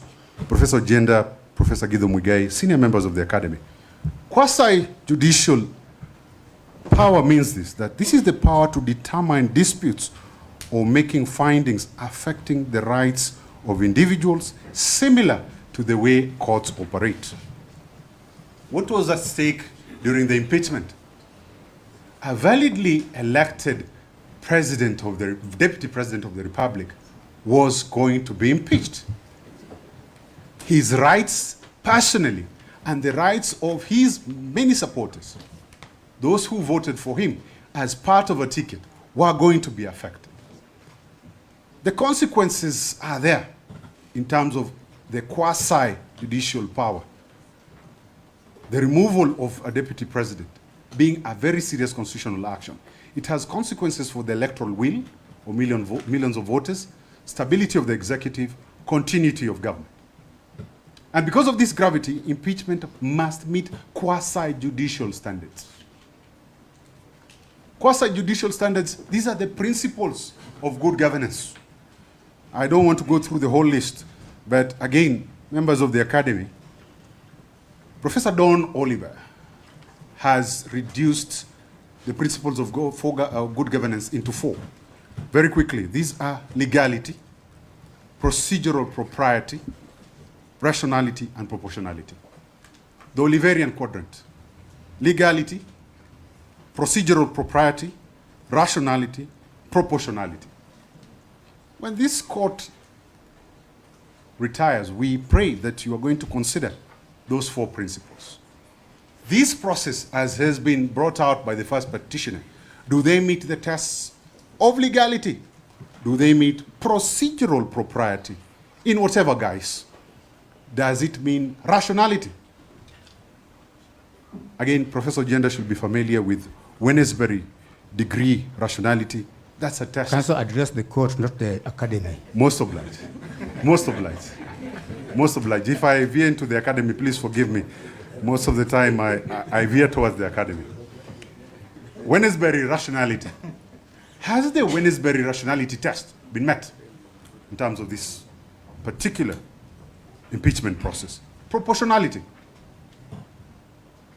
Look at the allegation on, for example, what was said and what ought to have been referred to the NCIC, the National Cohesion Committee. Was that proportional? Does it meet the proportionality test? And on that very issue, Senior Counsel Paul Mwite submitted to it. There's the principle of subsidiarity that is captured under Section 15 and Section 26 of the NCIC Act. Parliament ought to have deferred to the authority of the NCIC on the allegations made against the Deputy President. NCIC ought to have made the primary decision on the gravity or lack thereof of what was said. So the assumption of Parliament without going to the NCIC is not only illegal and unconstitutional, it also offends the principle of subsidiarity. When Parliament conducted itself in the manner it conducted itself, Parliament acted as the Hobbesian Leviathan. It became the investigator, the prosecutor, the judge, and the jury. This violates Article 47, principles of fair administrative action and judicial action, quasi-judicial action. Procedural fairness protects the people, not just the office holder. Impeachment is often framed as an accountability of one individual, but constitutionally, impeachment protects the voters who elected that office holder. If procedure is absent or conducted in the manner it was conducted in this case, the electorate's choice can be overturned by unregulated political processes. This weakens popular sovereignty, a core constitutional value. Thus, the real victim of procedural failure is democracy itself. Whereas it protects, there are protections for the individual, the real protected target is the core principle of popular sovereignty. 5, the absence of procedure invites a constitutional crisis. Why? Because without procedure, courts are forced to intervene, parliaments claim political privilege, the executive legitimacy becomes contested. We have a deputy president who did not come through the ballot. That's a legitimate question. Institutional conflict arises between the arms of government. And this leads to the usual talk: judicialization of politics, politicization of constitutional processes, public loss in institutions. A constitutional democracy cannot survive when removal of national executive and office holders lack legitimate legal guardrails.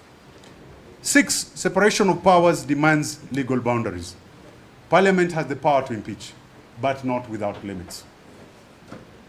Parliament becomes a judge in its own course without procedural law. Checks and balances collapse. Majority power replaces constitutional restraint.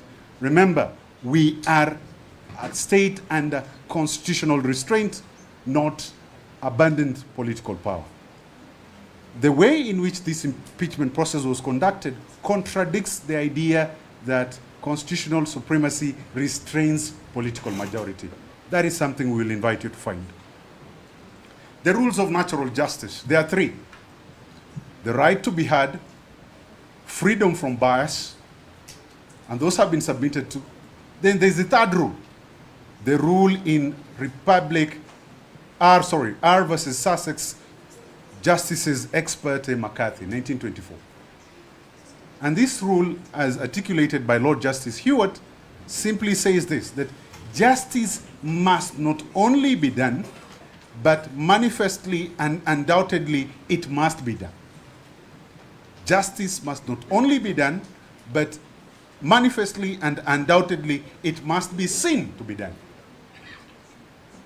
In terms of this process of impeachment, the processes continued when the substantive subject of impeachment was in hospital.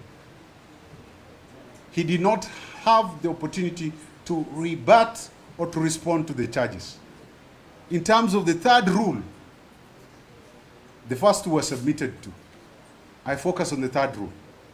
R versus Sussex Justice Magistrates. Justice must not only be done, but must be seen to be done. Do we see justice to have been done in this context when somebody was sick in hospital and processes continue without him being present? It's a problem. President danger. Today's deputy president, tomorrow's democracy. If impeachment can continue and happen in such a shambolic manner that it happened, future removals will be done and can be done more easily. The threshold for removing elected leaders becomes political convenience. My brother Ochiel gave us the history. I don't want to go through it. Political convenience brought us to where we are in terms of shielding the office of deputy president. Executive stability becomes fragile. This transforms impeachment from a constitutional safeguard into a political weapon. Is that what we want in terms of this court? In terms of the jurisdiction of this court, I have completed with the rules of procedure. I want to go to the jurisdiction of this court. The High Court has 4 jurisdictional capacities under Article 165. The High Court has original jurisdiction, appellate jurisdiction, supervisory jurisdiction, and writ jurisdiction under Article 165. At play, particularly with regards to the matters before this Honorable Court, are the supervisory jurisdiction and the writ jurisdiction of this court. The supervisory jurisdiction becomes particularly important under Article 165(6), when supervising quasi-jurisdictional capacity of various arms of government. And this is where the court will invoke its judicial review power or judicial review authority. What is judicial review? Judicial review has 2 limbs to it. Judicial review is the primary judicial function to preserve legal order by confining the political branches to their proper limits of power under the Constitution. That's the first limb. The second limb is protection of private individuals by preserving or preventing illegal encroachment on the rights of these individuals. Those are the 2 capacities of judicial review. And when the High Court, under Article 165 of this Constitution, stands as the primary guardian and interpreter of the Constitution and its values, the court exercises broad authoritative jurisdiction, including supervisory and constitutional oversight over the National Assembly. So that The National Assembly will not be hard to say that this is a political question beyond the reach of the court. This court, the breadth of its constitutional and supervisory jurisdiction is a capacity granted by the Constitution, and it's not an intrusion into the domain of the legislature, and is a necessary feature of constitutional design. I hear telepathically, and I can almost predict that you will hear this from the respondents, that Parliament has its right to formulate its own procedures. If the courts will be inclined to find it that way, we have provided to you a case, Maneka Gandhi versus Union of India, 1978. And it presents to this court a test. The Supreme Court of India, interpreting Article 21 of the Indian Constitution, speaks of due process in this manner. It says, number one, that procedure as a capacity of due process must be established by valid law. That is condition precedent. That condition adds on to say that even if the procedure is prescribed by law, it should be fair, just, and reasonable. Fair, just, and reasonable. So when you retire to write your judgment and you are satisfied that there was a modicum of procedure, you will have to look at that procedure in terms of the Maneka test. Was that procedure fair? Was it just? Was it reasonable? Was it reasonable to continue with the process when somebody is at the current hospital getting treatment? That is a question you will have to answer. In conclusion, a determination of impeachment is not a routine judicial exercise. It lies at the crossroads of law, constitutional governance, and the stability of democracy itself. La santé de notre politique, as the French say, the stability of democracy itself. The court's voice in this moment is not confined to the litigants before it, but resonates to the nation and future generations. This is a modern moment. Your judgment will either confirm that constitutional authority is bound by the discipline of law, or suggest that the most serious constitutional processes may unfold without the safeguards of the Constitution as required. By carrying out this solemn responsibility, the court protects the supremacy of the Constitution, sustains public confidence in democratic institutions, and ensures that the exceptional power to remove a constitutional office holder is exercised strictly within the confines of the rule of law. Nunca más, never again, should we go to the dark old ages. I submit. My brother Sakimpa joins in next. Thank you.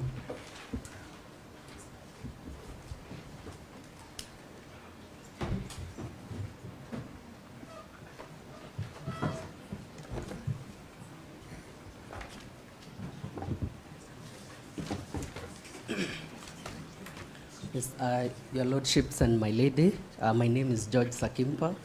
We do appear together with Mr. Ogada for the 4th to 8th petitioners. Your Lordship, the petition that is before you is originally Kerugoya petition E015, and which has since been consolidated in these petitions. So, Your Lordship, I will only deal with 2 issues, because I do not wish to regurgitate what my seniors have already said. So, Your Lordship, I will just handle 2 issues, the first one being on the element of public participation, and it is going to be in twofold. That is from at the impeachment level, and secondly, public participation in terms of the appointment of the Deputy President, Professor Kithure Kindiki.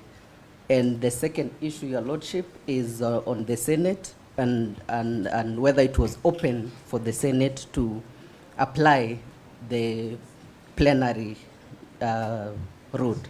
So, Your Lordship, I will start with the first issue of public participation. Your Lordship, the principles of public participation have already been eloquently espoused here, especially the BAT Supreme Court case. So, Your Lordship, I will not delve into that, other than to add that there is an international association for public participation, which has since developed at least 7 core principles when it comes to public participation.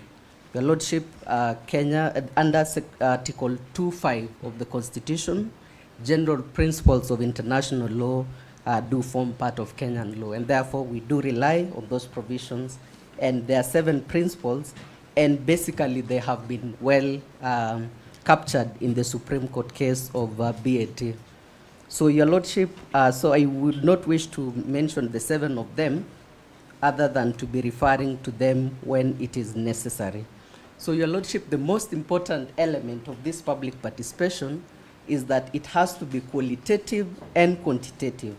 So, Your Lordship, what I'm going to do in these short submissions is to go to the evidence and to actually demonstrate that the public participation exercise that was conducted on 4th and 5th of October 2024 were neither qualitative nor quantitative. So, Your Lordship, I will begin with the affidavit that was sworn by the 4th petitioner, that is Honorable David Munyi Madenge, where, Your Lordship, in that affidavit, he says that he had no opportunity at all to participate in terms of echoing the views. And what was the reason for his inability to air his views? Your Lordship, the reason is that when he went to the designated center, Your Lordship, that center was closed. First of all, Your Lordship, the center was not open. It was closed, and there are evidentiary documents that were attached to his affidavit to confirm that that venue was closed. And that is what he has deponed in his affidavit, to the effect that he did not participate at all, because all the residents of Kirinyaga in that instance who went to that particular station did not participate. They dispersed without having given their views in terms of the impeachment of the second deputy president. So, Your Lordship, the next issue is on the issue of the notice. Your Lordship, from the notice, especially the extension notice of public participation, that notice was pursuant to the orders that were issued by Honorable Justice Richard Mongo in a petition that was earlier filed, and where the judge said that the modalities that were put by the National Assembly were not sufficient, and therefore ordered for a second phase of public participation. So, Your Lordship, what the National Assembly did, instead of going back and preparing for a proper public participation as was ordered by the judge, they simply extended the public participation. Your Lordship, from the annexure that we filed, that is DMM1, Your Lordship, the notice is actually dated the same day when the extension was actually supposed to happen. So, from the daily newspapers that were filed, Your Lordship, it was on the very same day, that is on 5th of October 2024, telling the public that we have extended the public participation. So, Your Lordship, that notice was not enough, and even from the affidavits that was sworn by the 5th, 6th, 7th, and 8th petitioners, Your Lordship, they do confirm that they came to realize that the extension was given after, in fact, on the next day. So, in short, Your Lordship, because I don't want to repeat what my colleagues have already said, it is our humble submission that this court return a finding that indeed the notice was not sufficient for a meaningful and qualitative public participation. So, Your Lordship, on the other issue of quantitative aspect, my learned senior, Mr. Tom Masharia, had given a percentage in terms of the qualitative aspect, that out of 50 million Kenyans, only 200,000 gave their views in respect to the impeachment of the second deputy president. So, Your Lordship, that translates to 0.04%. And that is what basically said it's still 0%. So, Your Lordship, it was not quantitative and it was not qualitative.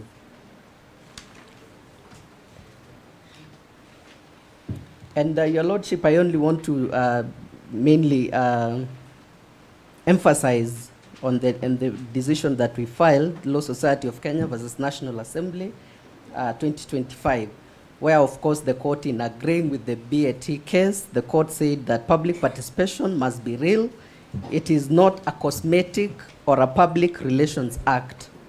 It is not a mere formality to be undertaken as a matter of course just to fulfill a constitutional requirement. There is need for both quantitative and qualitative components in public participation. So, Your Lordship, I have already submitted that it was neither qualitative nor quantitative.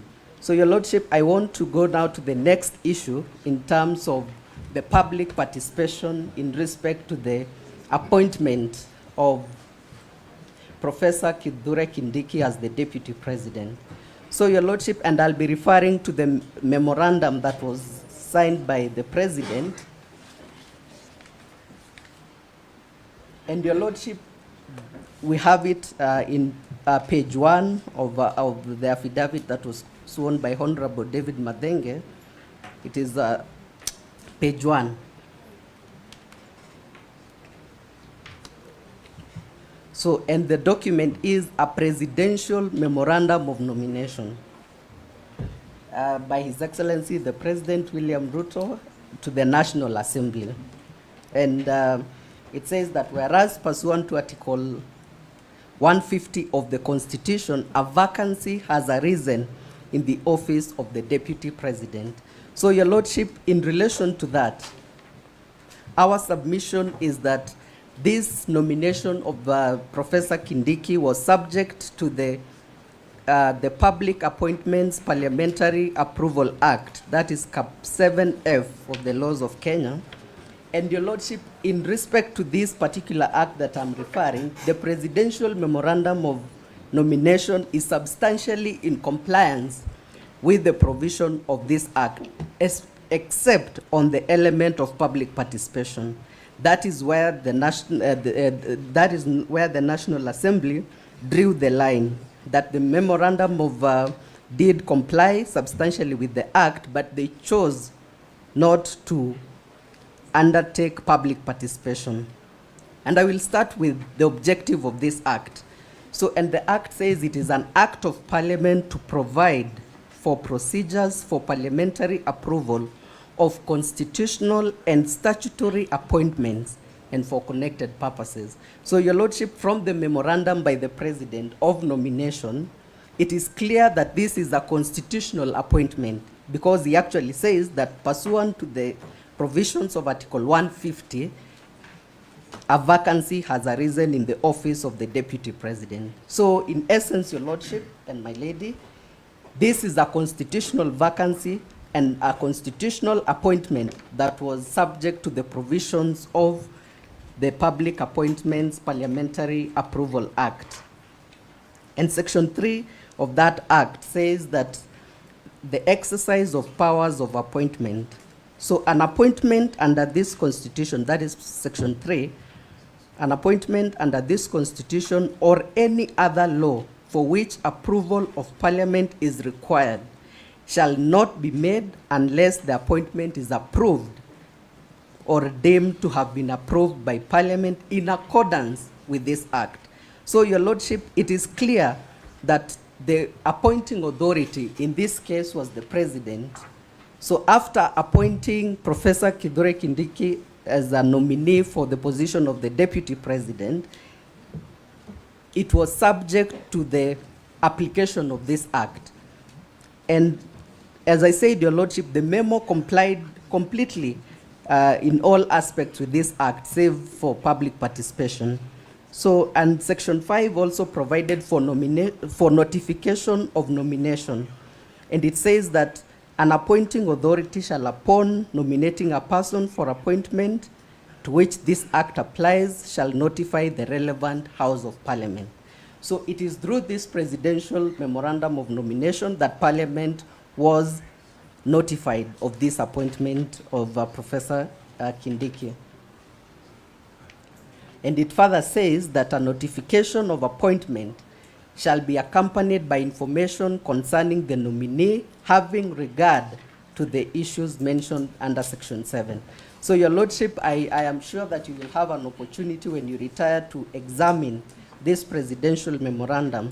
And in fact, it does highlight that the President says that for reasons whereof I have enclosed the following documents, and which Senior Counsel Paul Mwite said that it was done in an ungodly speed.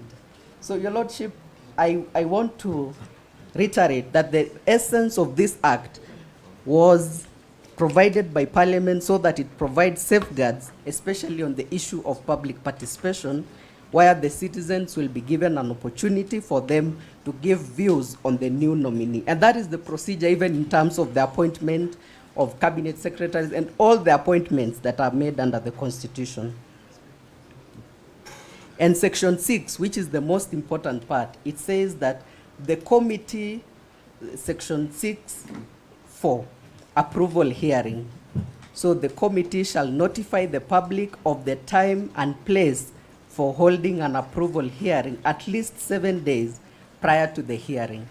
So, Your Lordship, 7 days prior to the date of the hearing. Your Lordship, of course, from what we've heard is that the impeachment was done on the 17th of October, and on the next day, that is when the President forwarded this memorandum of appointment. So, Your Lordship, from that moment, the law requires that before the approval was done, the public had to have been given a notice of at least 7 days.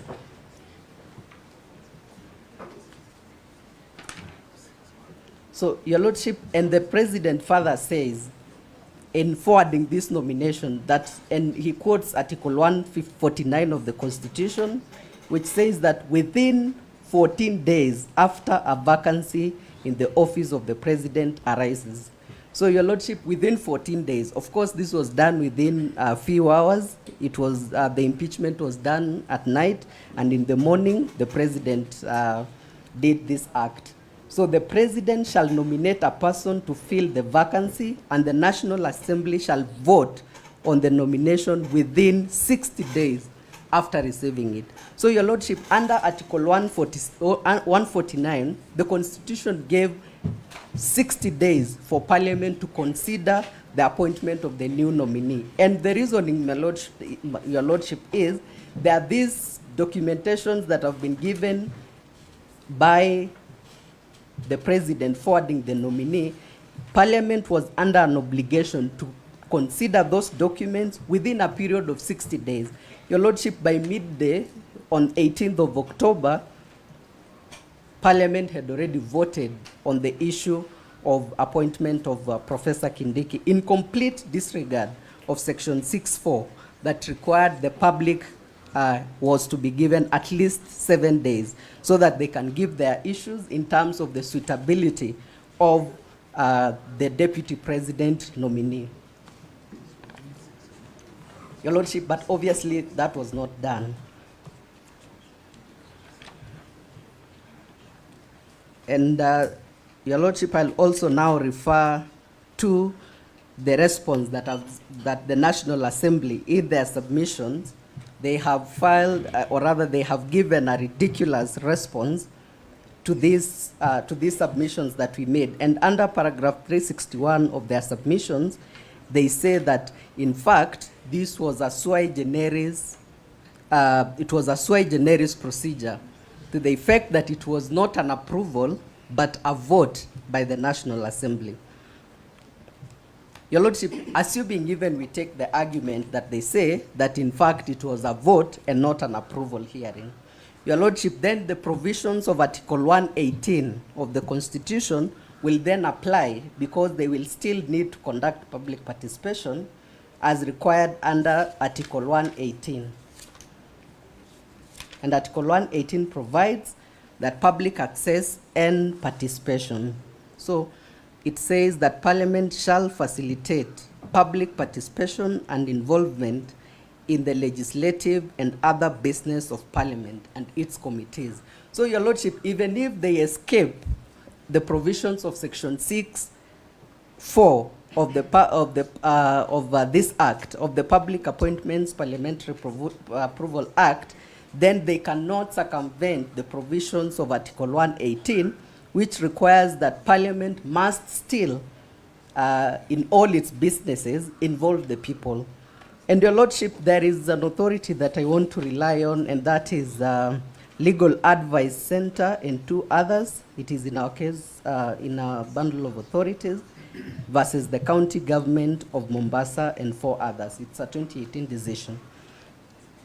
And Your Lordship, I just want to quote in verbatim a very small part where the court said that the purpose of permitting public participation in the law-making process is to afford the public an opportunity to influence the decision of the lawmakers.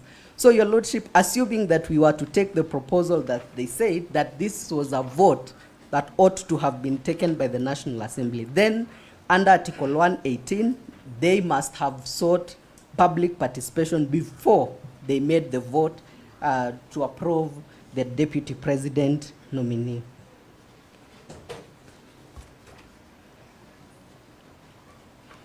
And Your Lordship, they further give a fallacious explanation and say that actually it is equal to the election of the Speaker and Deputy Speaker and members of the regional Parliament, that is IALA.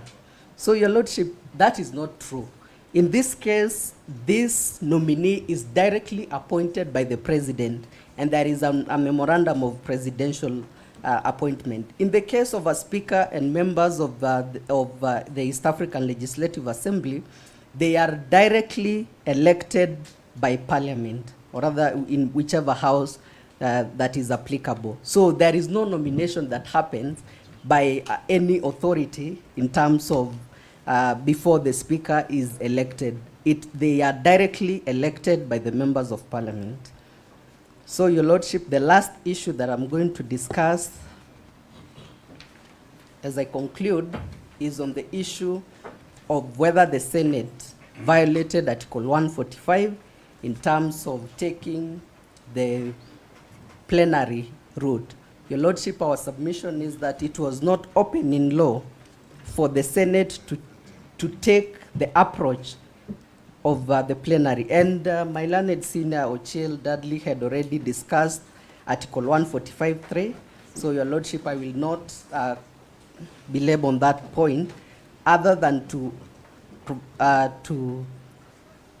submit that under that provision, that is Article 145(3), where it says that the Speaker of the Senate shall convene a meeting of the Senate to hear the charges against the President, and the Senate by resolution may appoint a special committee comprising 11 of its members to investigate the matter.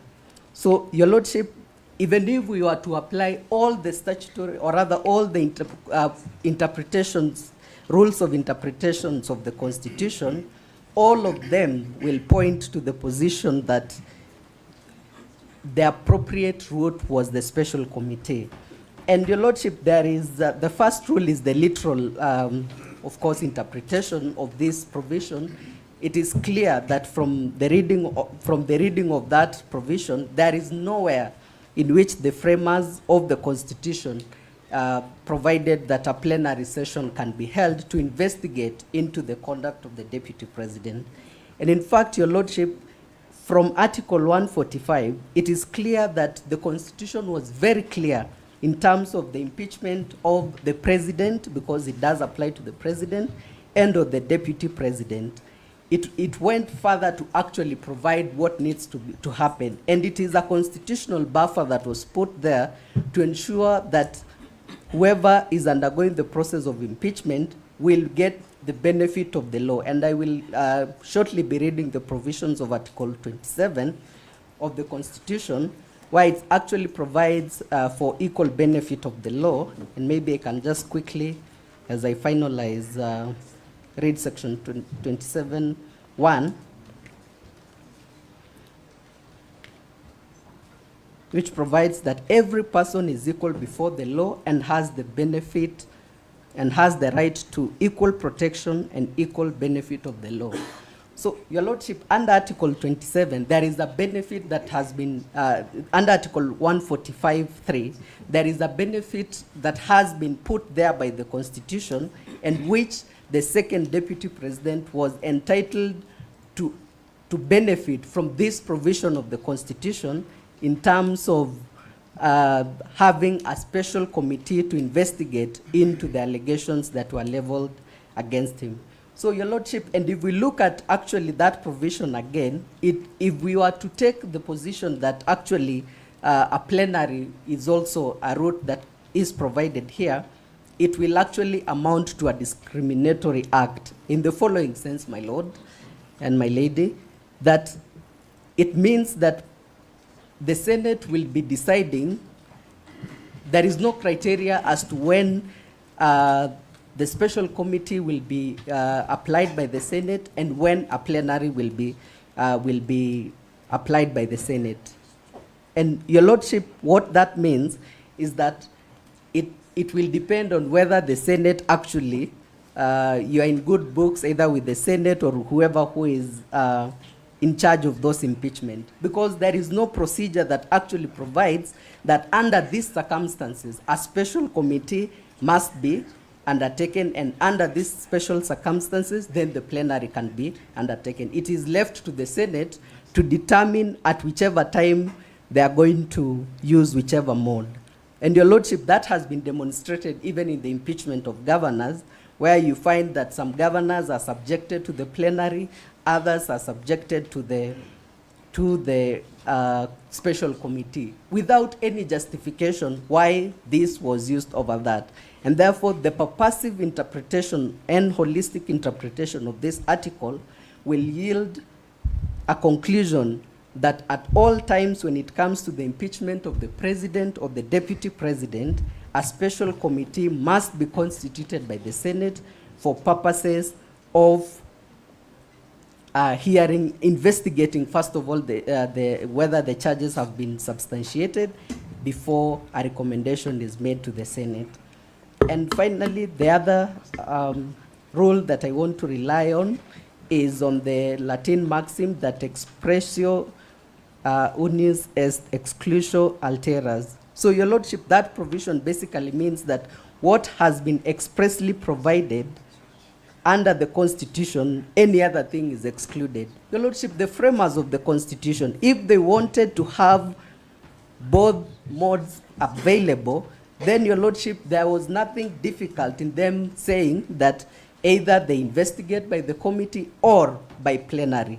They expressly excluded the provision of a plenary, because what the Constitution wanted is a process where the president or the deputy president is given an opportunity to, first of all, for the Senate to first of all investigate by the committee, and finally that the matter be deliberated in the Senate. So, Your Lordship, in light of those brief submissions, we do pray that this Honorable Court finds that the impeachment of the second deputy president was unconstitutional, invalid, and null and void. Those are my humble submissions. Can you in just 1 second tell me the remedies we're seeking in this petition? Yes, Your Lordship. In our petition, we have several prayers that we've sought, and the first prayer is a declaration that the appointment of Professor Kithure Kindiki as the Deputy President of the Republic of Kenya was invalid, null and void for the reasons that we've given in terms of there was no public participation. Your Lordship, another prayer that we did seek is a declaration that the National Assembly and the Senate were under an obligation to undertake separate public participation in respect to the impeachment of the second Deputy President. Further, Your Lordship, another prayer that we sought for a declaration that the public participation that was conducted by the National Assembly on 4th October and 5th of October was not proper, effective, and meaningful within the provisions of Article 10 and 118 of the Constitution. And finally, that the impeachment process of the first interested party, being the second deputy president, was invalid, null and void. Those are the submissions. And Your Lordship, of course, cost of this petition. Thank you very much. And we do support the position that was taken by the first petitioner. Most obliged, my lord. Thank you. Mr. Omoke. Your Lordship, I would like to present my petition on a fresh day. So I'll let Ms. She can go ahead. Are you revising the directions which we made without application? No, Your Lordship. I would like she's for the second petition. She can proceed. So why do you want a fresh day? No, I can still carry on today.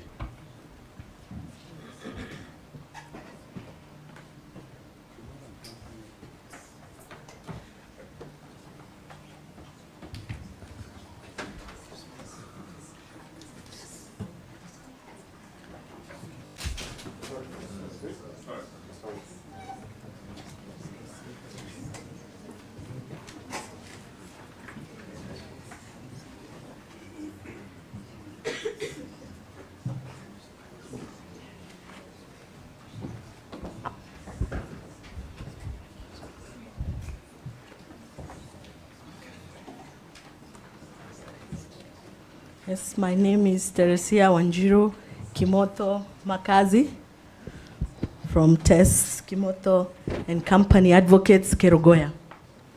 I'm for the second petitioner. So my petition is the one dated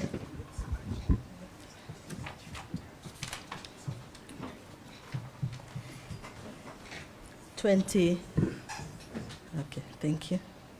It's the one dated 25th September 2024. And in that petition, we are seeking several orders. And in those orders that we are seeking, one, we are seeking that the then Honorable Rigathi Gachagua, there be a declaration that the constitutional rights of the applicant, who is the petitioner, provided for under Article 10, 27, 28, 29, and 47 of the Constitution have been violated by the respondents.